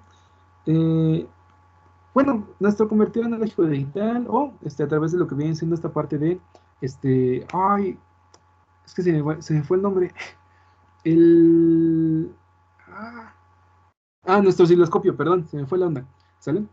O sea, nuestro osciloscopio como tal puede capturar lo que viene siendo esta forma de señal que viene de un sensor analógico, ¿sale? Que en este caso el sensor pues maneja esta señal así de salida, ¿sale? Literalmente aquí, o sea, si nosotros lo hiciéramos así chiquito, pues diríamos, pues es que nada más son unas líneas que suben y bajan, ¿no? Cuando nosotros tenemos un voltaje chiquito, pues eso es lo que vamos a ver. Sin embargo, cuando nosotros ampliamos lo que viene siendo la imagen a través de un osciloscopio, es cuando literalmente podemos ver lo que vienen siendo las frecuencias del ruido eléctrico, ¿sale? Literalmente vamos a tener todos estos piquitos, son ruido eléctrico. Y este ruido eléctrico, si nosotros lo amplificamos así, la bocina va a sonar horrible, ¿no? Y además de eso, pues si nosotros lo metemos así, puede que esta señal, captada de lo que viene siendo el sensor, así como está, pueda generar daños a lo que vienen siendo nuestros circuitos de control o nuestros circuitos de potencia, ¿sale? ¿Por qué? Porque al final de cuentas las señales son muy altas y muy rápidas, ¿sale? Entonces si nosotros la amplificamos con, por ejemplo, un transistor o un MOSFET o algo así, los MOSFET son muy sensibles a lo que vienen siendo frecuencias altas, entonces esta señal así, aplicada a un MOSFET puede dañarlo, puede quemarlo o puede generar ahí cosas medio extrañas por un efecto capacitivo que tienen los MOSFETs, ¿sale? Entonces, literalmente esto como tal lo tenemos que quitar, todo el ruido eléctrico lo tenemos que quitar y para eso es justamente que utilizamos un filtro, ¿sale? Si nosotros hacemos pasar esta señal con ruido a través de un filtro, vamos a poder lograr lo que viene siendo la señal real o natural o la información que el sensor realmente quiso tratar de transmitirnos, ¿sale? Realmente, ¿sale? Esa es la forma en la que nosotros podemos utilizar un filtro para poder eliminar todo lo que sea ruido y quedarnos completamente con la información real que queremos captar y procesar realmente, ¿sale? Y en esencia, nosotros vamos a tener lo que vienen siendo los diferentes tipos de filtros, ¿sale? Miren, bueno, antes de pasar directamente a los diferentes tipos de filtros, vamos a ver lo que vienen siendo las características que definen a un filtro, ¿sale? Miren, primero, al intervalo de frecuencias que pasa por un filtro se le conoce como banda de paso, ¿sale? Es decir, nosotros vamos a tener aquí lo que viene siendo una frecuencia, ¿sale? En este caso la frecuencia como tal es literalmente el sube, baja, sube, baja, sube, baja, sube, baja, ¿sale? Esta como tal es la frecuencia que realmente queremos conservar, ¿sale? Es esta parte de acá. Por lo tanto, derivado de eso, nosotros vamos a ver qué frecuencia tiene esta señal, por ejemplo, 5 Hz o 7 Hz o 11 Hz, obviamente dependiendo de la frecuencia en la cual opere nuestra señal, va a ser, digamos que la frecuencia que vamos a tratar de dejar pasar, ¿sale? Y derivado de esto, nosotros vamos a agarrar y definir algo que se llama banda de paso, ¿sale? Lo que viene siendo la banda de paso es literalmente la frecuencia que nosotros vamos a dejar pasar. Toda aquella señal que cuente con una frecuencia más baja o más alta que lo que viene siendo la frecuencia. Bueno, digamos, vamos, para evitar confusiones, cualquier frecuencia que esté debajo de esa frecuencia de paso va a pasar a través de nuestro filtro íntegra, ¿sale?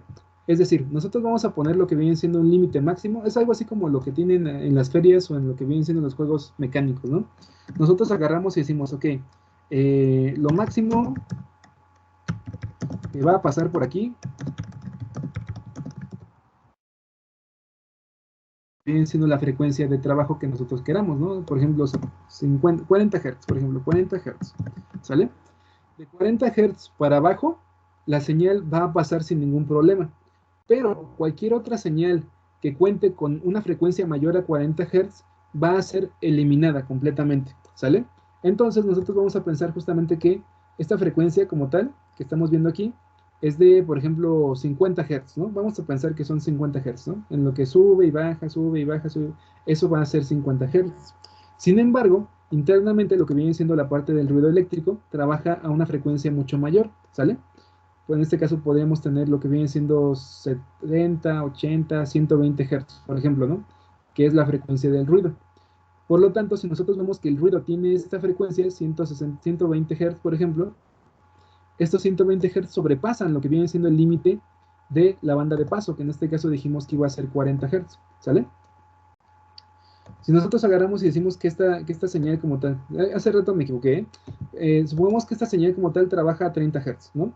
30 Hz como tal sí pasan a través de el máximo que son 40 Hz, pero lo que viene siendo la señal de ruido, que trabaja a una frecuencia mucho mayor, que supongamos que son 120 Hz, estos 120 Hz sobrepasan por mucho el límite máximo que nosotros vamos a dejar pasar, que en este caso son 40 Hz. Por lo tanto, nosotros vamos a eliminar toda aquella señal o toda aquella forma de señal que nosotros tengamos que no constituya parte de estos 40 Hz como paso máximo, por así llamarlo. Y entonces todos estos montecitos, todo este ruido que nosotros tenemos aquí, va a ser eliminado completamente y nos va a dejar, digamos que limpia la señal eléctrica o electrónica que nosotros estamos buscando recibir por parte de nuestros sensores.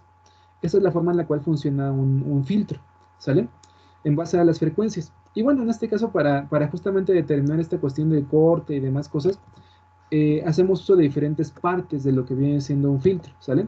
Primero, lo que viene siendo la parte de la banda de paso, ¿sale? Esta parte de aquí, esta parte de aquí para acá, digamos que el eje X, por así llamarlo, de esta gráfica, corresponde a lo que viene siendo frecuencia, ¿sale? La omega o la W corresponde a frecuencia, ¿sale? En este caso podemos tener aquí 1 Hz, 2 Hz, 3 Hz, 4 Hz, 5 Hz, 60 Hz, 70 Hz, 80 Hz, 90 Hz, etcétera, ¿no? Entonces, nosotros vamos a ver justamente que la banda de paso es literalmente el conjunto de frecuencias que van desde, bueno, nosotros podemos definir el límite mayor y el límite menor, ¿no? Pero por ejemplo aquí podemos decir que las frecuencias que van desde 0 hasta omega c, que en este caso es la frecuencia de corte, es lo que nosotros definimos como banda de paso, es decir, todas las frecuencias que realmente vamos a poder dejar pasar a través de nuestro filtro, ¿sale? De 0, por ejemplo, hasta, en este caso, 40 Hz, ¿no? De 0 a 40 Hz es lo que viene siendo la banda de paso. Cualquier cosa que esté por debajo de los 40 Hz se va a conservar íntegramente, ¿sale? Ahora, además de esta cosa que se llama banda de paso, que es literalmente el conjunto de frecuencias que sí vamos a dejar pasar, contamos con otro concepto que se llama, literalmente, pues en este caso banda de supresión, ¿sale? La banda de supresión como tal es literalmente el conjunto de frecuencias que nosotros vamos a eliminar de nuestra señal al hacerla pasar a través de este filtro, ¿sale?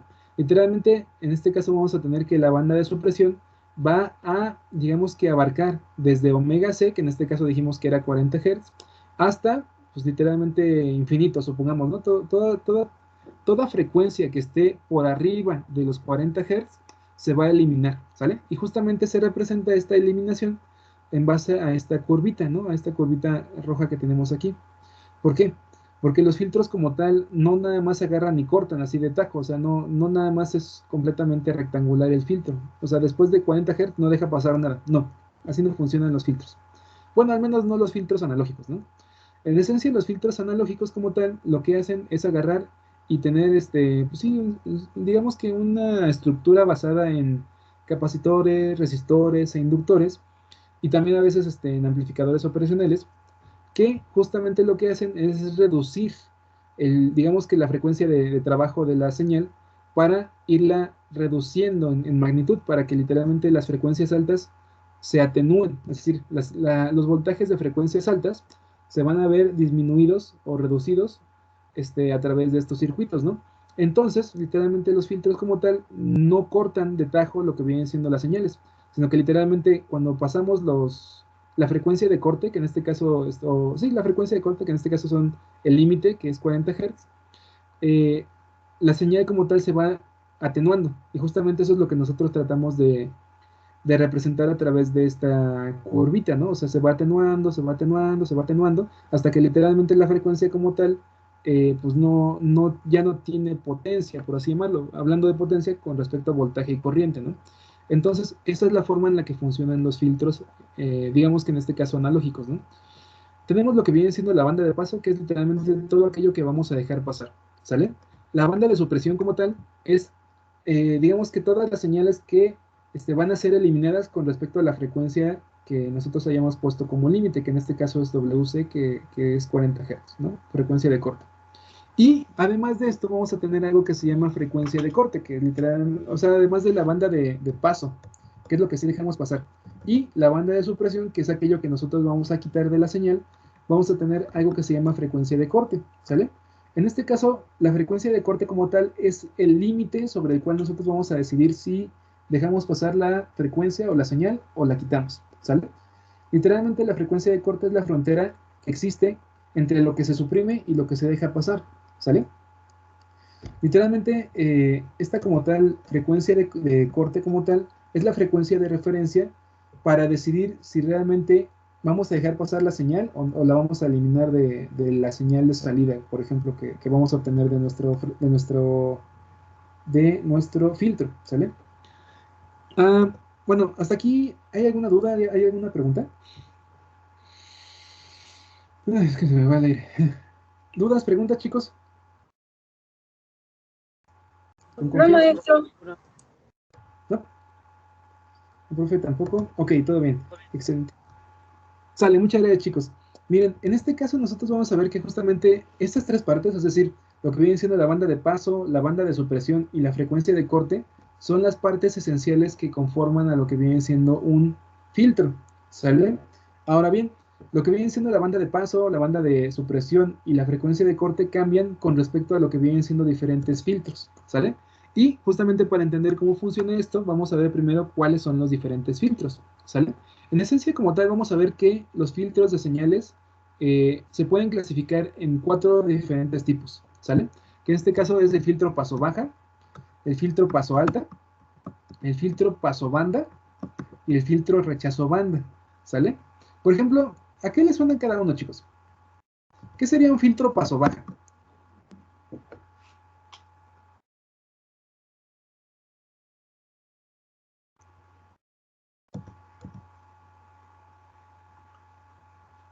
¿Cómo que le suena de un filtro paso baja?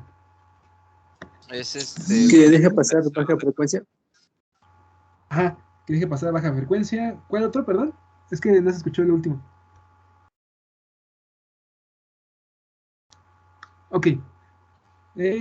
Chris también dice, ¿deja pasar frecuencias bajas? Sí, así es, ¿sale? En esencia, no es tan así como que deje pasar solamente frecuencias bajas.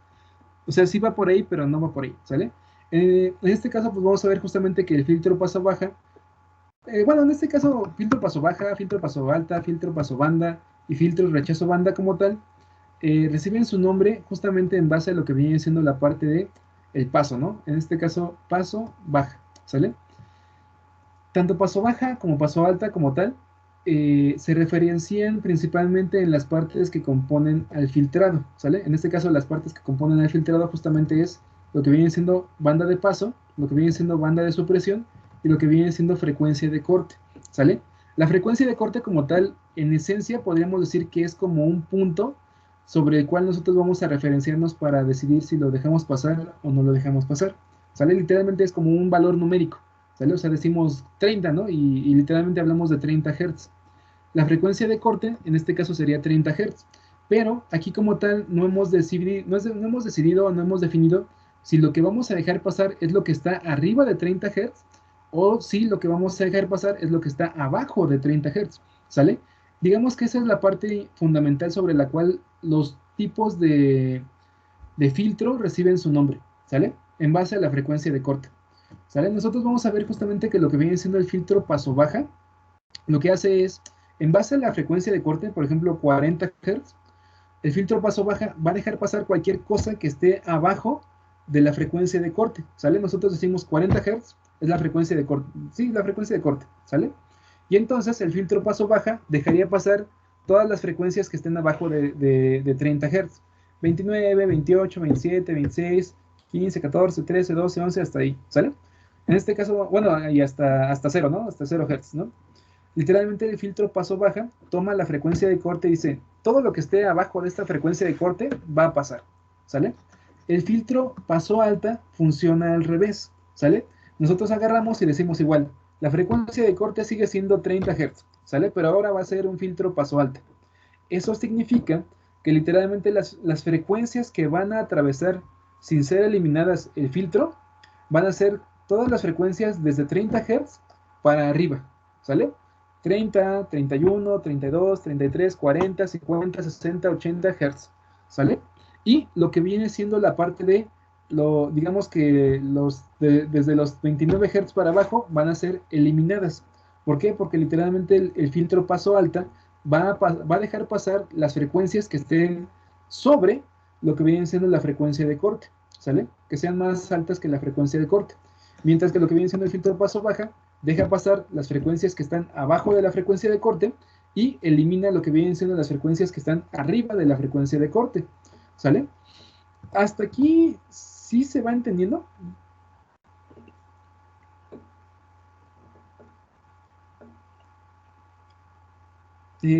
Hasta aquí sí se va entendiendo cómo funciona el filtro paso bajo y el filtro paso alta. Sí, profe. Sí, profe. Excelente. A ver, vamos a hacer digamos que un ensayo. Si yo les digo frecuencia de corte igual a 80 Hz y les digo filtro paso baja, si nosotros agarramos y metemos lo que viene siendo una frecuencia de 40 Hz, ¿pasa o no pasa? No pasa. A ver, otra vez. Es más, voy a anotarlo aquí, ¿sale? Vamos a decir, frecuencia de corte. Vamos a ponerlo aquí. Sí, frecuencia de corte y vamos a darle como tal un valor numérico, ¿sale? Vamos a poner 80 Hz, ¿sale? Y aplicamos lo que viene siendo el filtro paso bajo y el filtro paso bajo le metemos lo que viene siendo 45 Hz. Esta frecuencia de corte aplicada a un filtro paso baja, ¿pasa o no pasa? Sí pasa, perdón. Sí pasa, excelente, sí pasa, excelente. Muy bien. Ahora bien, igualmente, frecuencia de corte de 80 Hz, ¿sale? Ahora filtro paso alta. Si nosotros agarramos y aplicamos lo que viene siendo, por ejemplo, 78 Hz, ¿sale? A este filtro paso alta, con una frecuencia de corte de 80 Hz, ¿pasa o no pasa?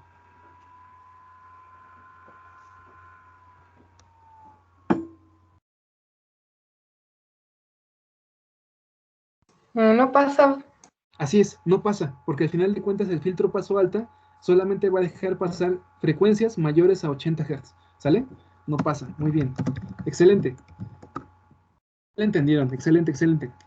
Sale, ahora les voy a preguntar, ya tenemos lo que viene siendo un ejemplo, ¿no? Este ejemplo, es más, lo voy a poner aquí.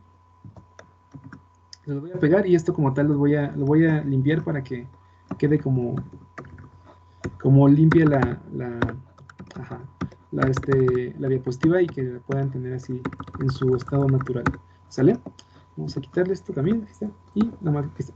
Sale. Nosotros ya tenemos lo que viene siendo la parte de filtro paso alto y filtro paso bajo. ¿Sale? Ahora, bueno, me faltó ponerle, no pasa.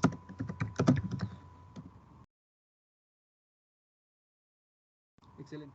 Ahora les quiero preguntar, ¿cómo funcionaría el filtro paso banda? ¿Cómo se imaginarían que funcionaría el filtro paso banda?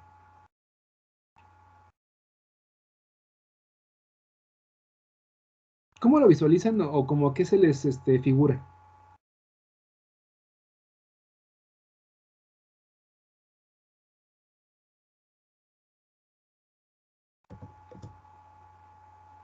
Como una combinación de ambas, dice Chris. Sí, excelente, muy bien, muy bien, Chris. Va por ahí, ¿sale? Vamos a ver justamente la forma que tiene cada uno de estos filtros, filtro paso bajo, filtro paso alto, Y sobre eso pues vamos a aclarar justamente cómo funciona el filtro paso banda y el filtro rechazo banda, ¿sale? Miren, vamos a ver primero lo que viene siendo el filtro paso baja, ¿sale? Digo, es lo que justamente estábamos viendo en base a los ejemplos, pero de manera gráfica, ¿sale? Miren, en este caso vamos a ver justamente que el filtro paso baja lo que hace es dejar pasar lo que hay debajo de la frecuencia de corte, ¿sale? Es aquel filtro que en base a la frecuencia de corte dejará pasar todas las frecuencias debajo de la frecuencia de corte y eliminará todas las señales con frecuencias mayores a la frecuencia de corte, ¿sale? Esto como tal es a lo que nosotros llamamos filtro paso bajo, ¿sale? En este caso vamos a tener la frecuencia de corte que tenemos aquí. Todas las señales que estén por debajo de la frecuencia de corte van a pasar íntegramente, no se van a ver eliminadas.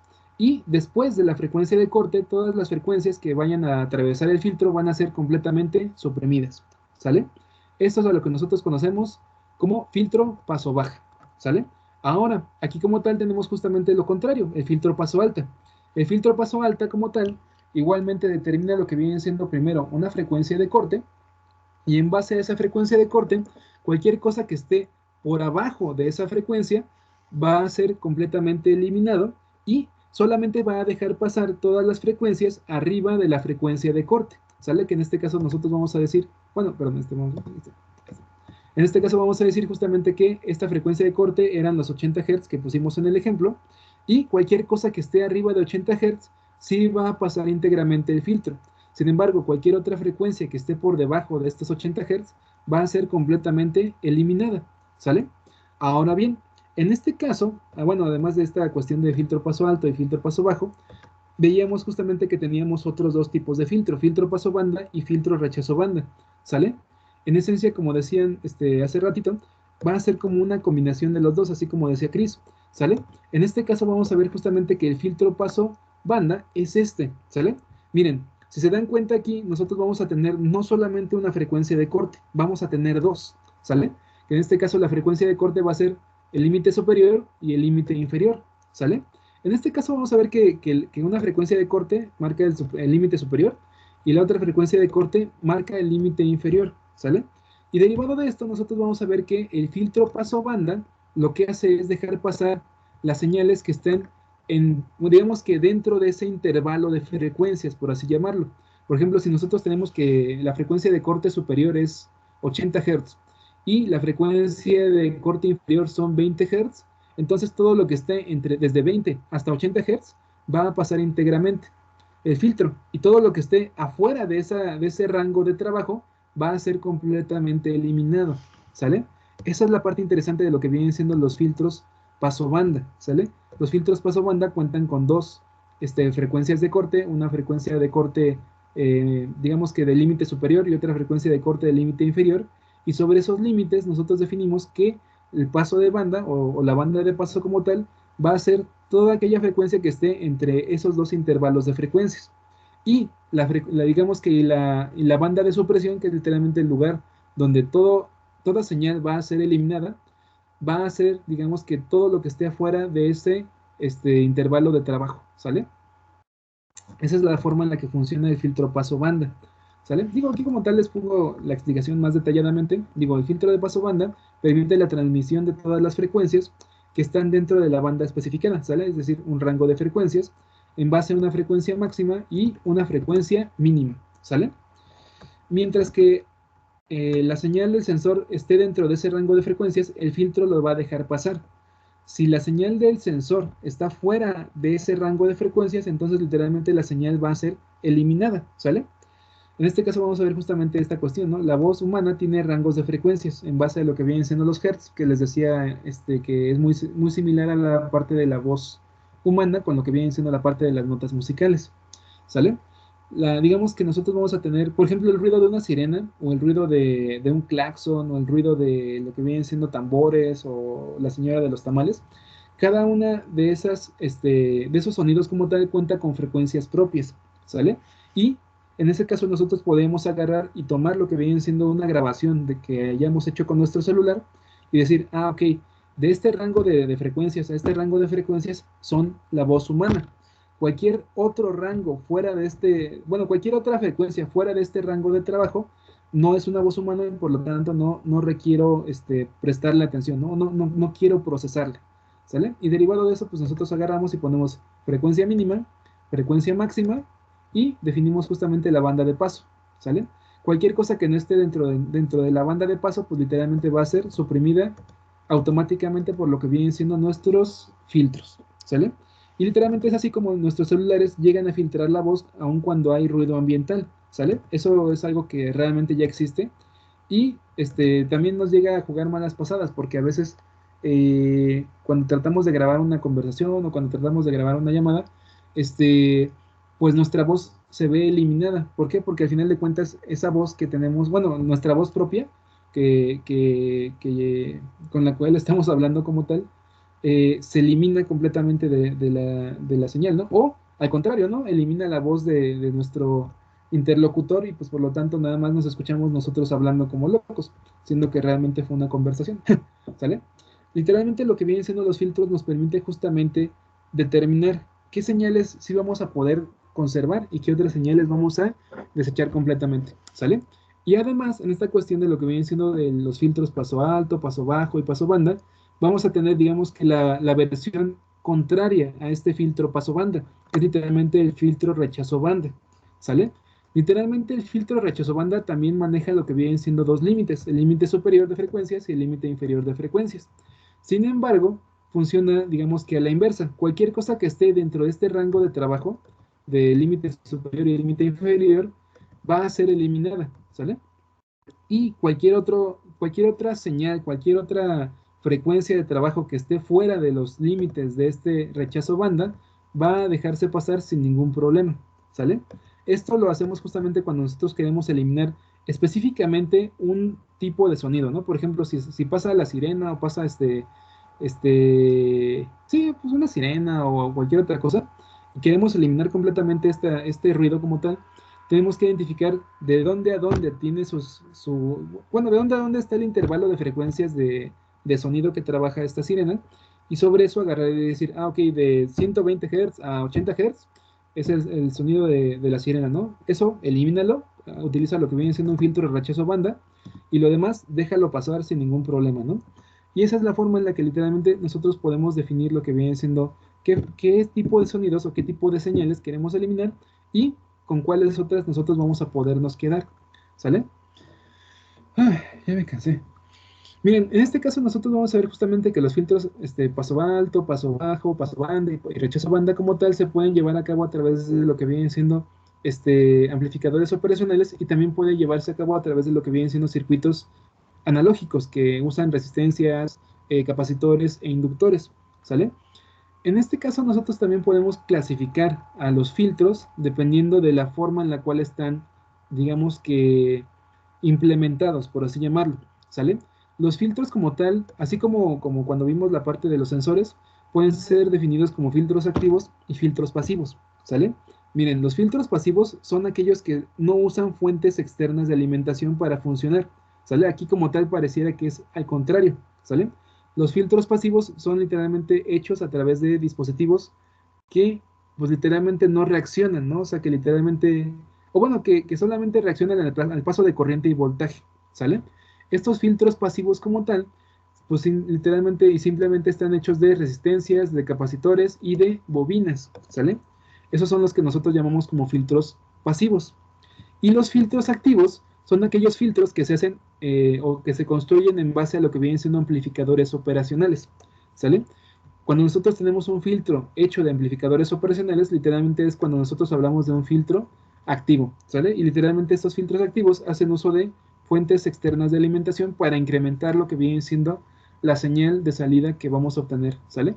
Por ejemplo, aquí lo que vienen siendo los filtros pasivos lo que hacen es reducir, o sea, reducen, digamos que el ruido, pero al mismo tiempo reducen, digamos que la magnitud del voltaje y la corriente, ¿sale? ¿Por qué? Porque al final de cuentas la resistencia consume corriente, lo que viene siendo el capacitor igualmente tiene cierta impedancia y todo eso, y por lo tanto la señal se ve disminuida, ¿sale? Se ve reducida en magnitud, mientras que lo que vienen siendo los filtros activos sí hacen su operación, su chamba de filtrado, y al mismo tiempo conservan lo que viene siendo la cantidad de corriente y voltaje. Es más, algunos hasta pueden amplificar al mismo tiempo que filtran, ¿sale? Entonces, lo que vienen siendo los filtros activos son aquellos dispositivos hechos en base a amplificadores operacionales, también conocidos como op-amps, ¿sale? Ya me cansé, pero ya vamos a terminar, ¿sale? Miren, en este caso vamos a ver que esta cuestión del filtrado y demás cosas, generalmente las hablamos en base a lo que vienen siendo frecuencias, ¿sale? Sin embargo, cuando digamos que los que más o menos saben de audio, de guitarras y demás, van a verse, ¿cómo decirlo? Familiarizados con este término, ¿sale? El término como tal es decibel, ¿sale? Miren, las frecuencias tanto de nuestros sensores, como el ruido eléctrico, como la música, como el sonido de la señora de los tamales y demás cosas, generalmente se miden en hertz, ¿sale? Derivado de esto, la frecuencia de nuestras señales las interpretamos a través de una escala logarítmica, que en este caso es conocida como decibel, ¿sale? En este caso vamos a ver que el decibel es una unidad de medida que nos permite definir la relación que existe entre una salida y una entrada a través de una escala logarítmica, ¿sale? Literalmente es una forma en la cual nosotros podemos reinterpretar lo que viene siendo la potencia de salida de una señal, ¿sale? Y en esencia nosotros vamos a ver que esta escala logarítmica llamada decibel se usa mucho para sonido porque el oído humano no responde de manera lineal, sino de manera logarítmica, ¿sale? Literalmente nuestro oído no responde como tal a través de algo completamente lineal, sino que es una cuestión con respecto a un logaritmo, ¿sale?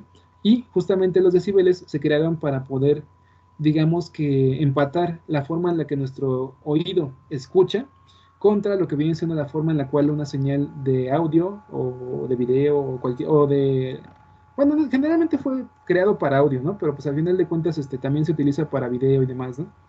Pero bueno, en esencia como tal, el decibel como tal nos permite expresar la relación que existe entre una potencia de entrada y una potencia de salida en base a una función logarítmica, una escala logarítmica, ¿sale?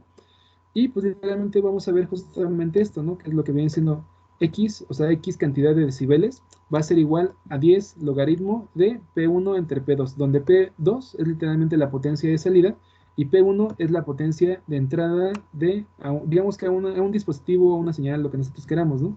También para lo que viene siendo también para lo que viene siendo filtros, tiene que ver esto, ¿no? Cuando nosotros metemos una señal a un filtro, el filtro, pues sí, va a quitar lo que vienen siendo las frecuencias y al quitar esas frecuencias va a generar un cambio en la potencia de la señal, en este caso hablando de voltaje y corriente, o también en base a lo que viene siendo la parte de magnitud sonora, ¿no? De qué tan fuerte se escucha el sonido.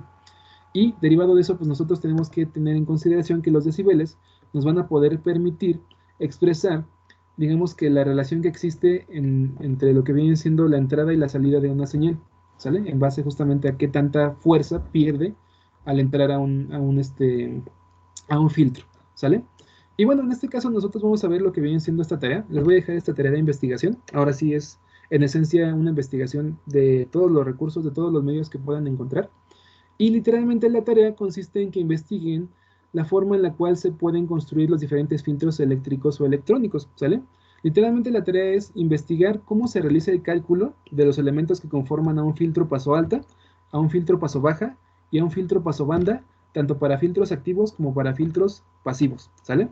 Recuerden, los filtros activos como tal son los que están construidos en base a amplificadores operacionales y los filtros pasivos son aquellos que están constituidos o construidos en base a lo que vienen siendo resistencias, inductores y capacitores, ¿sale? Entonces la idea como tal es de que tanto para filtros activos como para filtros pasivos, ustedes puedan investigar cómo se lleva a cabo el cálculo de lo que viene siendo, digamos que un filtro paso alta, un filtro paso baja y un filtro paso banda, para lo que viene siendo un filtro activo y también para lo que vienen siendo filtros pasivos, ¿no? Filtro paso baja, filtro paso alta y filtro paso banda, ¿sale? ¿Cómo se calcula, digamos que la frecuencia de trabajo? Bueno, más bien en base a lo que viene siendo la frecuencia de corte, ustedes definen el valor numérico de las resistencias, de los capacitores y de los inductores que van a conformar al filtro pasivo y al filtro activo, ¿sale? Y bueno, aquí como tal nada más les dejé como digamos que un video de referencia, ¿sale? O sea, no es que lo investiguen de ahí, sino que literalmente ustedes pueden investigar de todas las fuentes posibles y con este video pues van a tener, digamos que una referencia de cómo se hacen las cosas, ¿sale? De cómo se lleva a cabo el cálculo, por así llamarlo, ¿sale? Ay, es que no respiro todo el tiempo que estoy hablando continuamente, perdón. Chicos, aquí, ¿alguna duda, alguna pregunta, comentarios? profe, ninguna. Entonces esta va a ser la base que dice la tarea, ¿no? Sí, esta sí es la tarea. Esta sí está en ¿Esta tarea. para cuándo lo entregamos, profe? Esta para antes del día lunes, porfa. Ujú. ¿Sale? Hecho. Chicos, ¿alguna duda, alguna pregunta, comentario? Profe, entonces, como dijo mi compañero, esta ya es la tarea de verdad y ya la otra ya no. La otra, ya no se las... Bueno, es que sí es importante que la investiguen. A ver, alcen la mano. ¿Quién ya hizo la tarea de la investigación de los Enners? Yo la hice, pero Yo la no estoy en la mitad. Ok. ¿Qué Yo ni la he hacemos? investigado, profe.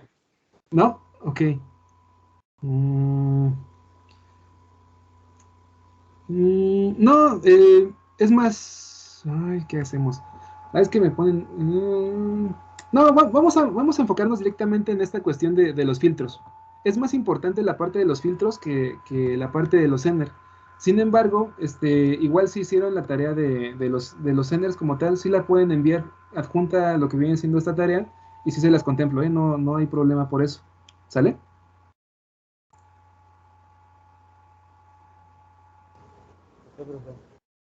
Hecho. Sale, chicos. Pues entonces por el día de hoy lo dejamos hasta acá. Porfa, quienes todavía no hayan hecho la evaluación docente, por favor, ahí, realícenla. Ya les puse lo que viene siendo en el chat, el enlace para llevar a cabo la evaluación docente. Y cualquier duda, pregunta, comentario, de verdad me pueden mandar mensaje por acá, por WhatsApp, o pues en cualquier momento, es lo que siempre les digo. ¿Sale? Chicos, por el día de hoy lo dejamos hasta acá. Les deseo un excelente fin de semana, pásenla muy bien y nos vemos la siguiente clase. ¿Sale, chicos? Sí, Gracias, profe, hasta profe, que luego. tenga bonito fin de No, semana. profe.